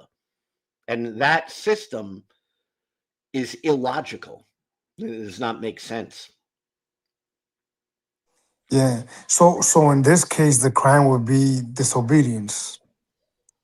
In Adam and Eve's case, right? Well, God told them not to eat of this fruit, right? And they did eat of the fruit, and God punished them, but also that's the part that I want you to think about. But also punished all humanity for Me and all you, future you and I. generations. It wasn't that he just punished them two. Right? He punished every human being that Pu- would ever live on this Punishing them planet. two alone is pretty harsh, as it is. Let alone you and I. And there are multiple examples from scriptures that actually talk about the God of the Bible, the Yahweh God, punishing other people, punishing someone for somebody else's sins. In fact, part of the Ten Commandments actually references this. I believe it's in Exodus. Moses gets the first set of 10 Commandments, and one of them, the very first commandment, I believe it is talking about worshiping other gods. Right? You shall not have any other gods before me. Well, if you read on, there's about 3 or 4 verses that go to that first commandment, and one of the final verses, it says that for I, the Lord your God, am a jealous God, and I will punish the sins of the father up to the 4th and 5th generation. So up to 5 generations of children, grandchildren, great grandchildren, so on and so forth, get punished for the sins of one father. You've got the story of Bathsheba and David. as another example that gets brought up in the atheist community a lot. In 2 Samuel, I believe that is, where God punishes David's wives by sending Absalom to rape them. In fact, he actually kills the baby. Bathsheba gets pregnant with from David, right? And this is supposed to be a great sin because Bathsheba was actually married, right? David had her husband killed. And so as a punishment, God kills the baby. And there's just countless examples of this. In fact, the story of Jesus is based on the scapegoat concept from the Levitical law. If you really understood the history about it, there was two Jesuses at the trial with Pilate. There was Jesus Barabbas and there was Jesus of Nazareth. One of them gets to go free and one of them takes on the sins of the world, according to the narrative, right? So there's this constant thread that's consistent, one of the few consistencies from the Old Testament to New Testament, because they're really divergent in a lot of ways. But one of the consistencies is this idea that God will punish other people for somebody else's sin. And as Lou was pointing out so correctly, this is not justice. This is not virtuous. We actually know, if you study virtue ethics, what justice is, what fairness is, and these are virtues. So if you hold on to these Abrahamic faiths, you cannot honestly or accurately answer the three fundamental questions from philosophy that an agnostic person like myself or someone like Lou, who's an atheist, we can answer these three fundamental questions. There's 5 fundamental questions in philosophy that everything else in life stems from. 2 of them cannot be solved. That's hard solipsism and the hard problem of consciousness, right? So we just curb those for a while because they can't be solved. That leaves us with 3 questions. One of them is, what is the purpose of life? What ought I do? And what can I know? And without a God, with an understanding of ethics and morality, you can answer all those questions. But the answers to the questions are, what ought I, what's the purpose of life? The purpose of life is to live a perfectly virtuous life.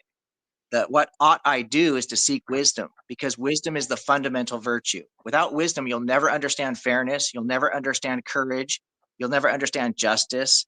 Take courage, for example. Without having wisdom, you might think that it takes courage to rob a bank, but it doesn't. Wisdom lets us know that robbing a bank is actually about fear and laziness. You're afraid to put in the hard work for the things that you want. You don't have fairness because you want to take things from other people, but you don't want them to take stuff from you, right? So that's actually not courage, but you need wisdom to know the difference between having the courage to stand up for what's right and what people think courage is to rob a bank. It doesn't take courage to rob a bank. A coward is a thief, right? So that's what ought I do, is seek wisdom. And the third question is, what can I know?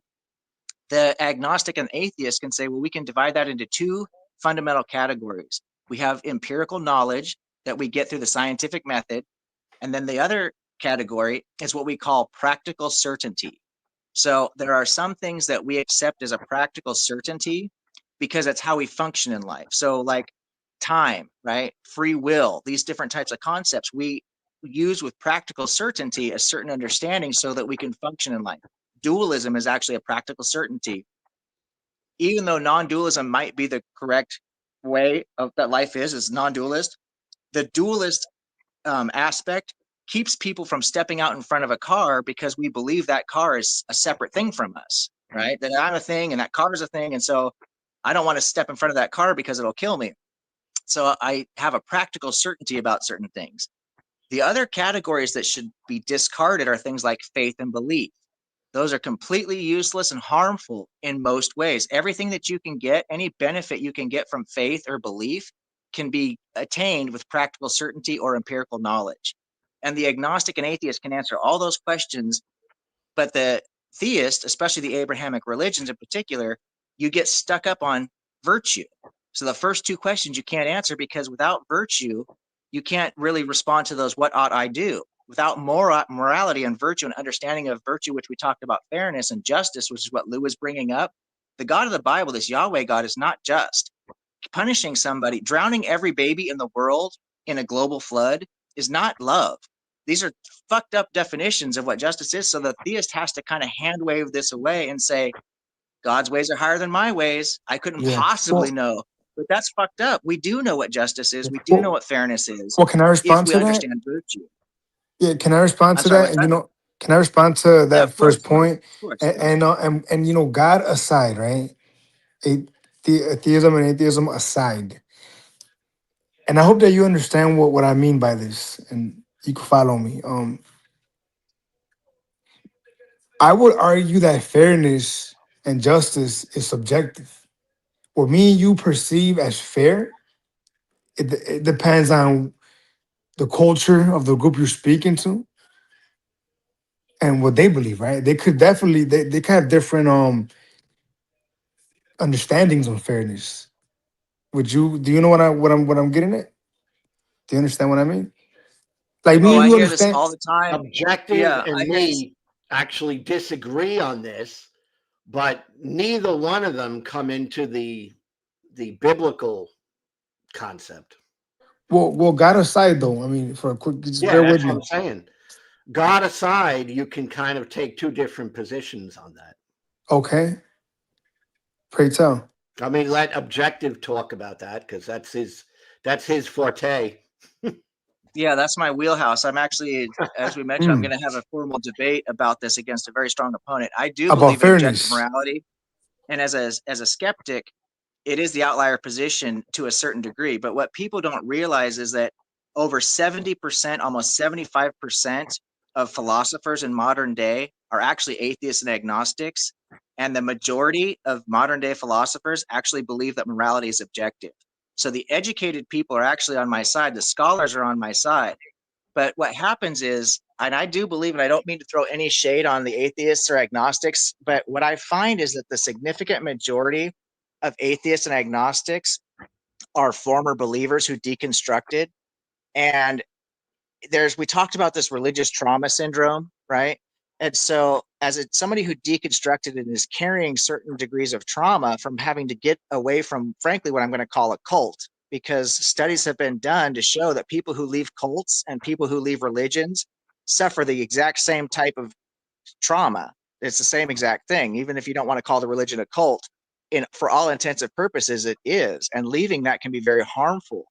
Lou and I talked about this before. I think today, even you're leaving your friends, your family, your social groups. There's so much that a person has to go through when they step away from these religions. And so, the religious claim is that morality is objective because God is morality, God is virtue, God gives us, but that's not actually objective. That's called divine command theory, which is subjective. But the theists don't study ethics and morality, so they don't understand the definitions of subjective and objective. They just parrot what's been told to them. Well, unfortunately, um, they hold this over the agnostic and the atheist. They say, well, if you don't believe in God, you can't have access to morality because you don't have God in you, and God is a source of morality, right? And so when the atheist and agnostic deconstructs from this religion, anything that ties them back to that religion, they tend to reject just offhand. And I do believe that's why a lot of and when I say uneducated, I don't mean to be disrespectful at all, because I don't mean atheists and agnostics are stupid by any stretch. I just mean that they haven't studied the philosophy, and the actual philosophers who've studied this tend to believe that morality is actually objective, and they happen to be a significant majority of them are atheists. So why is it that most lay people, when I talk to them on the internet, think it's subjective? It's because they haven't really studied the philosophy behind morality. Morality is objective. There's a natural law of morality, and I don't want to give away a whole lot before my debate, but I'd be more than happy Yeah, to explain it in detail. But there is a real philosophical structured argument to how I can prove to you, logically speaking, that morality is objective. But at the but end of the day, Lou and I, like Lou was saying, even if you think morality is subjective, that's fine. You can still understand what the concept of fairness is, because it doesn't matter if you think virtue is subjective or not. Fairness is self-defining. It means you treat people equally, right? So it means you treat people like you want to be treated.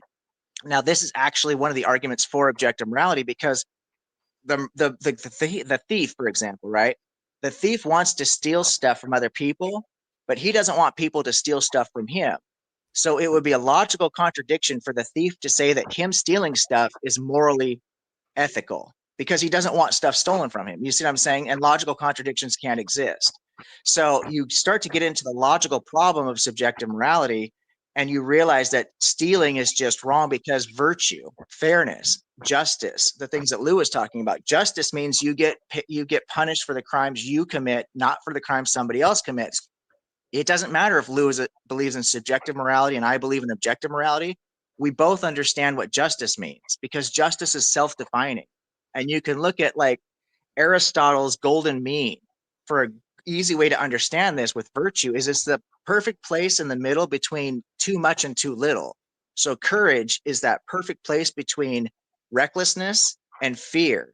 Justice is that perfect place between vengeance and unwarranted mercy. Every virtue can be easily figured out by looking for this golden mean. Doesn't matter if you think it's objective or subjective. That's completely irrelevant. I mean, I feel like isn't philosophy in and of itself an opinion? It's subjective, right? You could argue. Um, it could be argued, right, that a philosophy is an opinion, right? But there, I read about this group, right? This tribe in Africa, not that long ago. Um, if a baby, if their bottom teeth came out before the top teeth, they will kill it.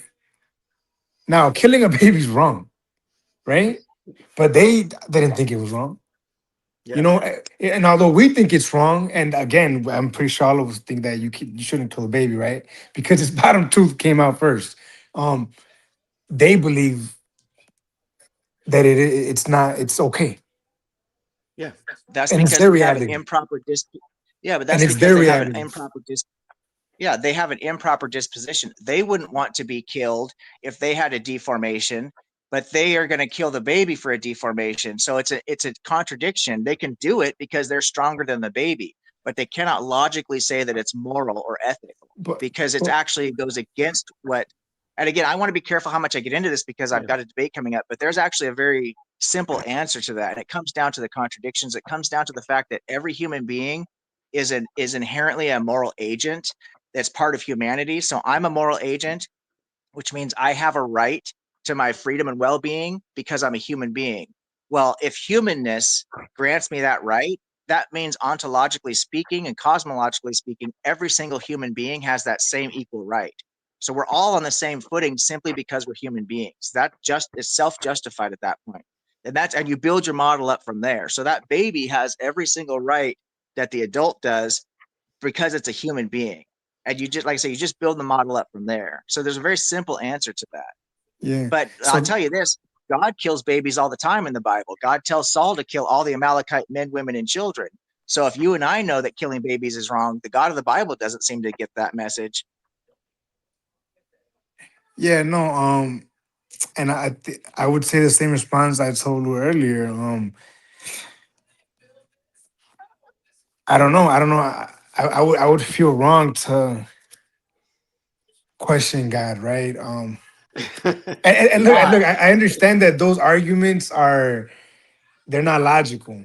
I But understand that, Grace, but why do they're you feel spiritual. uncomfortable questioning God? That's like, to me, asking questions is always a positive. Yeah, to me as well. I agree. I would embrace it, but as I've come to understand it, God doesn't necessarily. I mean, you don't question the Lord, right? And again, logical is it logical? Maybe not. I'm willing to. I'm self aware. I'm self aware enough to say that. But spiritually speaking, look, listen, man. I can't say it enough, man. Worshiping God has been for me a game changer. Uh, You Let know, me let me ask you a couple things because this might possibly be a game changer for you. Maybe. Okay. You right, you got this you know, you pretty much could see that punishing future generations for the sins of an individual doesn't seem right. Do you right, see that? yeah, Like you have a child, and if you did something wrong, you don't think it would be fair to punish your child for no, it. not at all. So that basic understanding you have, right?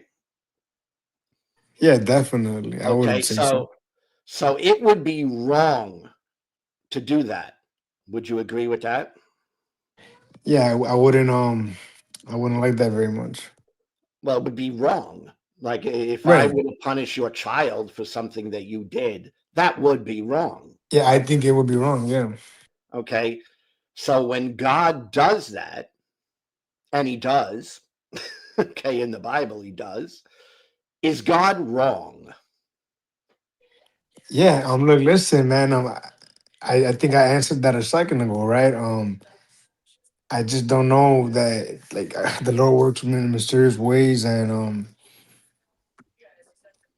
Yeah, you but know, that's if you could understand that according to your understanding, God is doing something wrong.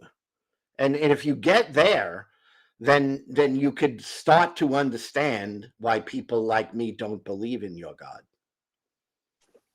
yeah, I could understand that for sure. I could for sure understand that. Yeah. Um, just as I'm sure you could understand where I'm at.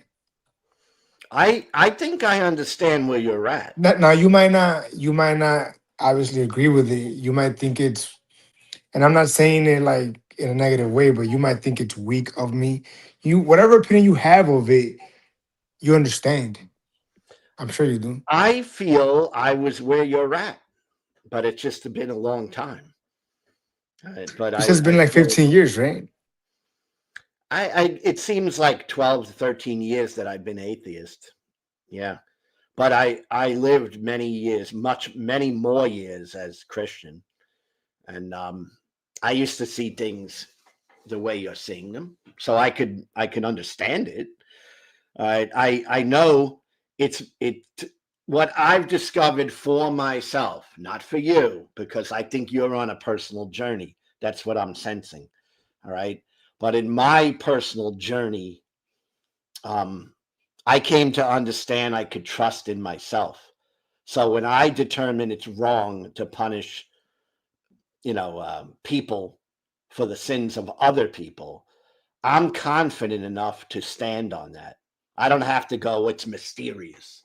It's not Yeah, mysterious to me. It's cut and dry to me. yeah. You know, I gotta get going, but you know what I always found amusing? It always made me it used to make me I guess laugh. You know, when you watch sports, right? And somebody wins and they give the credit to God, and it's like, so Yeah. I guess God picked the God picked the winner. He picked the It loser does too. get kind of humorous. I get it. Yeah, he picked the Uh, loser as well. yeah. Um, I love I but love I love fights. I watch fights. I'm a like gambler. boxing, Yeah, boxing, UFC. I'm a same gambler. here. I Nice. gamble on this stuff. All Oh, right. cool. Been for a long time. But yeah, it's always, when someone wins, they praise God. Yeah, And that happens even when you watch UFC, like a lot of the fighters are Muslims, so they praise Allah, yeah, and yeah, the Christians praise Jesus. And I'm beyond all that. I just look at it as they're fighters, and one's going to win and one's going to lose, and that's yeah. The kind of better it. man win. Yeah, I always. I mean, I understand. I mean, look, I don't have a problem with it again, right? But it's like for me, it was always like God picked the winner, but he also picked the loser. Then, um, look, If you listen, if man. you can if you can understand that, then I think if you keep asking questions regarding that, you might come to a different conclusion one day. Yeah. Well, I mean, like I've said before, brother. I used to be there. I used to. I mean, I don't even know if I was an agnostic. I was indifferent. You know. I was. I understood the world to be, or me being like. How can I say it? Like of my will, and like of my own volition. I a force of my will, right? And we are Ultimately, we make our choices and we put ourselves in positions and whatnot. We take actions, we make choices, right? But I've come to find you know that saying Jesus take the wheel. I've Yeah. come to I'm like I try to be the embodiment of that. Jesus take the wheel, and it's almost like it's amazing. It's like if you have a bad sunburn and when you put the aloe vera on there, that soothing feeling. Or I was thinking about it recently. You know those days when you're out and about and you're exhausted, you could fall asleep on the floor, right? And then you get home and you lay on your bed or your couch and you're out before you know it. That feeling of relief, that's what I feel. Surrendering to God. Now again, as they told me, and I keep referring to yesterday, right? But again, my imaginary friend, whatever. I don't. I'm fine with that. I understand what it spiritually what it means to me. I don't concern myself with earthly things. I concern myself with eternity. And it makes perfect sense to me. And I am grateful for this outlook I have, and I hope to never lose it. I hope to always give glory to the Lord. As much as my earthly mind may not comprehend it, right? I gotta get going, guys, man. It was a pleasure talking to you guys. You guys be safe. All right, you too. Another great conversation. Love having those Yeah, Lou, conversations. your approach really draws in. You've had a couple people on your channel that are typical. Just really argumentative, it's stubborn, dogmatic, whatever. But this young man, obviously, this brother, he definitely is holding on to certain views, but he was very respectful and really I was under the impression he was actually trying to understand the things we were saying, and we were obviously doing the same. We were trying to understand, even though we weren't agreeing, we were at least showing him the respect that we were listening to what he was saying and letting him flesh it out, and that's great, man. That makes for good entertainment. I think people in the chat and the community would enjoy watching this kind of a video. I I hope so because I think there's a lot to be learned, and I I find him to be an honest actor, and that's beautiful to me, you know. And Yeah, I think he he embraced that he was acting to a certain degree. He openly admitted, and I'm not trying to throw shit on the brother at all. He openly admitted that he had to abandon certain logic and reason, that he had to accept that it was illogical. He had to accept that, even if it ended up not being right, that was the least important thing to him. So I think that other people watching this, even if he doesn't necessarily change his position, somebody else watching this who's on the fence trying to figure out if they should continue down a certain path, this could be very useful to them. I think you did a great job. Really good job. yeah, I mean, I love talking to people like him. I mean, it's most of the people we speak with are not like him. They're just trying to push an agenda, and they're trying to win a debate, and make you look foolish. He's not trying to make us look foolish. I think he's earnestly trying to figure out life. And that's a good thing. Yeah, he's walking his walk. I think that, there's one or two people in the chat that were trying to get more combative, but your guys, you know, Geo and Blaster Master and Ambushed Apostate, those guys know how to handle those kind of people, those aggressive people. They definitely can handle their own in the chat. So they're dealing with that. Then you have this really polite young man come up here and you're able to have this really productive. I thought that conversation was extremely productive. Not that you had necessarily a goal in mind, but at the end of the day, it showed that people with different views can have a respectful conversation. You could show each other that you're really trying to listen to what the other person's saying, give them their opportunity to get their own, opinions and ideas out on the table, and you guys can kind of flesh it out a little bit. And that's where we need to be moving the direction, in my opinion. What I really want to push on my own channel is getting that understanding that we got to get these ideas out on the table so that we can wrestle with them fairly, and we have to do it respectfully. We can't just sit back behind our own line and start shooting at each other or throwing stuff at each other. We've got to step out into the middle and start meeting each other where we're at. Nothing's going to change if we don't. Yeah, totally agree. And that's the same position that Mirror Point is coming from, Scott. And that's I love that. I see it as a lot of what's going on is this with religion and politics. I see it the same way, is that it's like a pendulum, and it swings to the left and then it swings back to the right, and it just keeps swinging. And the laws of physics say that anything in motion wants to stay in motion until another force acts upon it. And until we have another force that actually grounds this pendulum down to the middle, which is going to be respect and humanity, and this force, until it starts pulling this pendulum to the middle, it's not going to stop. It's just going to keep swinging from the left to the right. Nothing will change. Yeah. And ultimately, if we want to be ethical, moral people, I think we have to want the good for other people, even if they are totally coming from a different place. Wishing bad on people is like a terrible place to be in my understanding. You want good for people. Even I totally disagree with all the Christian stuff, but I want the best for these people. I want their lives to be good. I don't want to come from an angle of wanting to hurt people.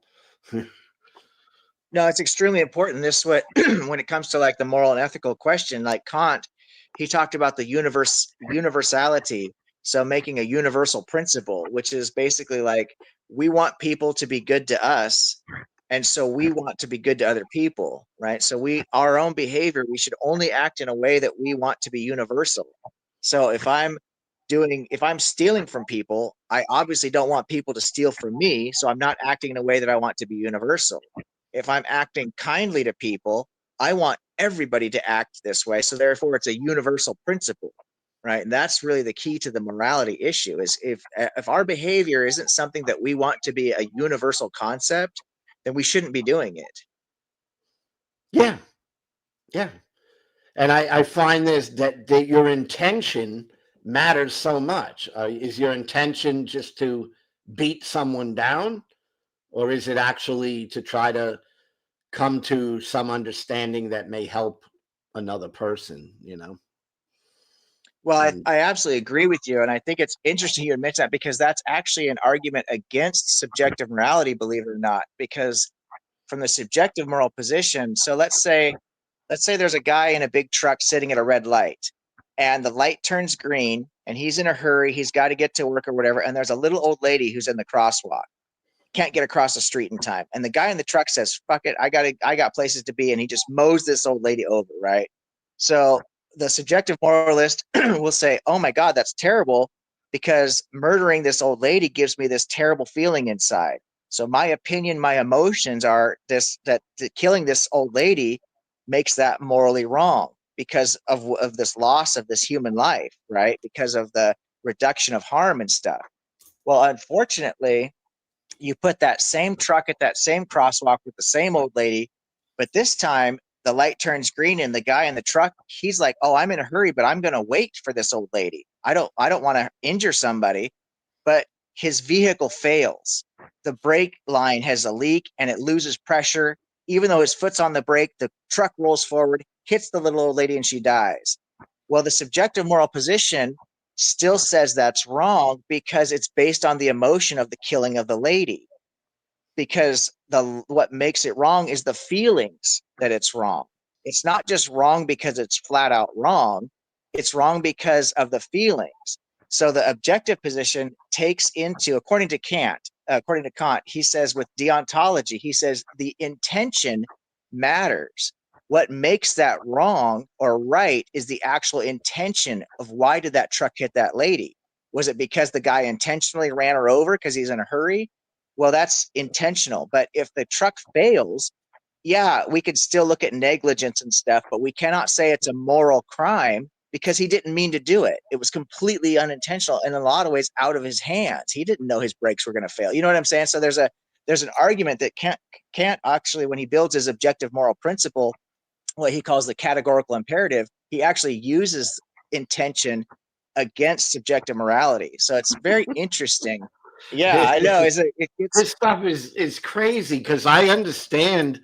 It's funny because when we've talked about the objective and the subjective morality, I could understand that you can have principles that are objective and apply it to your morality.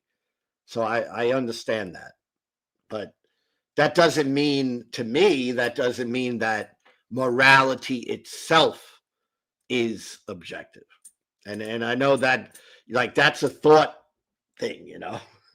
It's like, you know, of course we could say, well, this, if you do this type of behavior, it can be objectively wrong. I see that. So, you know, I do think that you and I actually are in a lot more agreement. I think a lot of our disagreement comes more down to terminology and how we would define, you know, certain aspects of decision making and stuff like that. I really think in life, in principle, I think you and I probably agree almost 100%. We both believe that we should invest in other people. We both believe that we should live a virtuous life, that fairness is paramount, justice is paramount, wisdom. We must attain wisdom to even know what virtue and what virtue even is. You know, so I think that in practice, which is why I think one of the things we get along so well is that we understand that it's a fun thought experiment, but it's not going to change anybody's life. Whether morality is objective or subjective isn't going to fucking change anything. What is going to change is the changes we make. Are we going to stop saying, you know, gay marriage is wrong? Are we going to stop people from saying that, you know, whatever, you know, the issue might be? That's what's going to change lives. Whether it's objective or subjective at the end of the day, it doesn't even fucking matter. That's where we agree on that. That's why the issue to me is fun, and I have a position that I've adapted, but ultimately I agree. That's not going to change. Like if somehow it was announced that one way or the other way was the correct way to look at it, would it really change crime? I don't think so. No, it wouldn't change my life at all. It wouldn't change the way that I go through life. It wouldn't change my approach to life or anything at all. Which ultimately, ultimately, it wouldn't change like crime rates, you know, stuff like that. That wouldn't make a difference. Yeah, I don't think it would. I don't think it necessarily would, because there is an evolutionary process. Our understanding of things does evolve over time. And people do, I think, honestly, what Kant was really saying with his model is that, and a lot of the reason that most philosophers are believe in objective morality is because there is this universal kind of understanding. And religious people say, oh, it's because God wrote this on our hearts, which is obviously ridiculous. But it is a recognition of there is a certain universal understanding of some key elements, like murder. It's just we all have this, we share this visceral reaction to murder and theft, things of this nature, harming children. I mean, there's just some basic stuff that everybody agrees on, you know? So at the end of the day, is it objective or subjective? That you can make so many arguments for either one, and people do, but the philosophers, you know, they tend to believe that it's because it's objective. Murder is wrong because it's wrong, not because we feel like it's wrong. But either way, what matters is that we don't murder people at the end of the day. That's what I think. I mean, and as someone who considers their morality subjective, I have no interest in going out and murdering people. So, you know, Right, exactly. So, all right, brother. I really enjoyed your time. I've been selfish. I've taken up a lot of it tonight. I wanted to plug my channel since it's brand new, and I appreciate you helping support me in that effort. As soon as I figure out how to link up StreamYard and actually get somebody to where they can join a link, I'm gonna reach out to you and see if you want to come by, and I want to interview you and let you kind of share your story and stuff as much as you're willing and comfortable to do. I assume seem like a pretty outgoing guy. So whatever you want to share, I'd love to have you come on. I enjoy this stuff. I really do. I think it's and it's important to me to network and to to form relationships with other channels. That I think that's very important. I think that's going to be very important for you, moving forward. Oh, I agree. I agree. I've done some marketing and building my own businesses, and that's one of the things when I got my life turned around that really helped is becoming an entrepreneur. And networking is a huge key, because it's essentially it's a what we call a low cost to no cost investment. You know what I mean? You're sharing resources at that point, and so the individual investment gets spread out over however many people you network with. And the more people you network with, the individual cost gets lower and lower and lower, because everybody's essentially sharing the cost. So it helps everybody. That's the beauty of it. It's not just to help one person, both people get benefit from it. So that's and you understand all that. Yeah, definitely. And I think it's important, especially on YouTube or a platform like this. It's very important. Now, you're retired, right? You could say that. I say you could say that because I don't have a regular job, and I'm on Social Security, so I get my Social Security check. So I guess you could say I'm retired, but I feel free to do work if I need to or want to, Right. Well, I was thinking more about your obligations and stuff for schedule, because my plan is to maybe do like one video a week on Wednesdays. And so I would target a Wednesday if Wednesdays are good for you. If another day is better for you, I could work around my work schedule and stuff. But I have Wednesdays, Saturdays, and Sundays that I try to take off work. Now, I do hit the gym on Wednesdays, sometimes even on the weekend too. But Wednesdays is when I was planning on doing a video. So if Wednesdays are available for you because you don't have to do the 9 to 5 thing, then that might be it. Okay, sweet, outstanding. Well, then I'll be reaching out to you, brother. I just got to figure out how to get my StreamYard and stuff linked to my YouTube channel. I've got some growing pains to go through to get caught up with the technology, because I haven't done any of this shit in a long time. But once I get it all figured out, you're probably one of the first people that I have on. Well, you let me know, as long as I do things, but as long as I don't have anything to do at that time, of course I want to help you. Yeah, I'll reach out to you on your email address, and I'm going to start. I started a new email so that I could keep things organized. So my new email address is Objective Ethics, to keep it simple. So I'll reach out to you with that, and then we'll make a plan. We'll set something up. All right. Yeah. Have a good night. All right, brother. It's always good to talk to you. Good to talk to you people in the chat too. Yeah, it was a great night.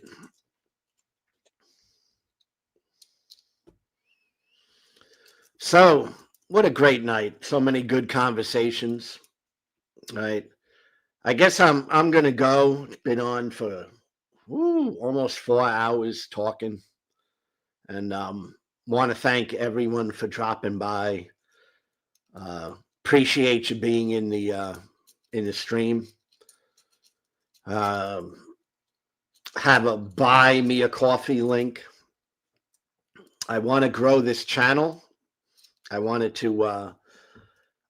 to get some sort of equipment where I can go outside and kind of shoot videos.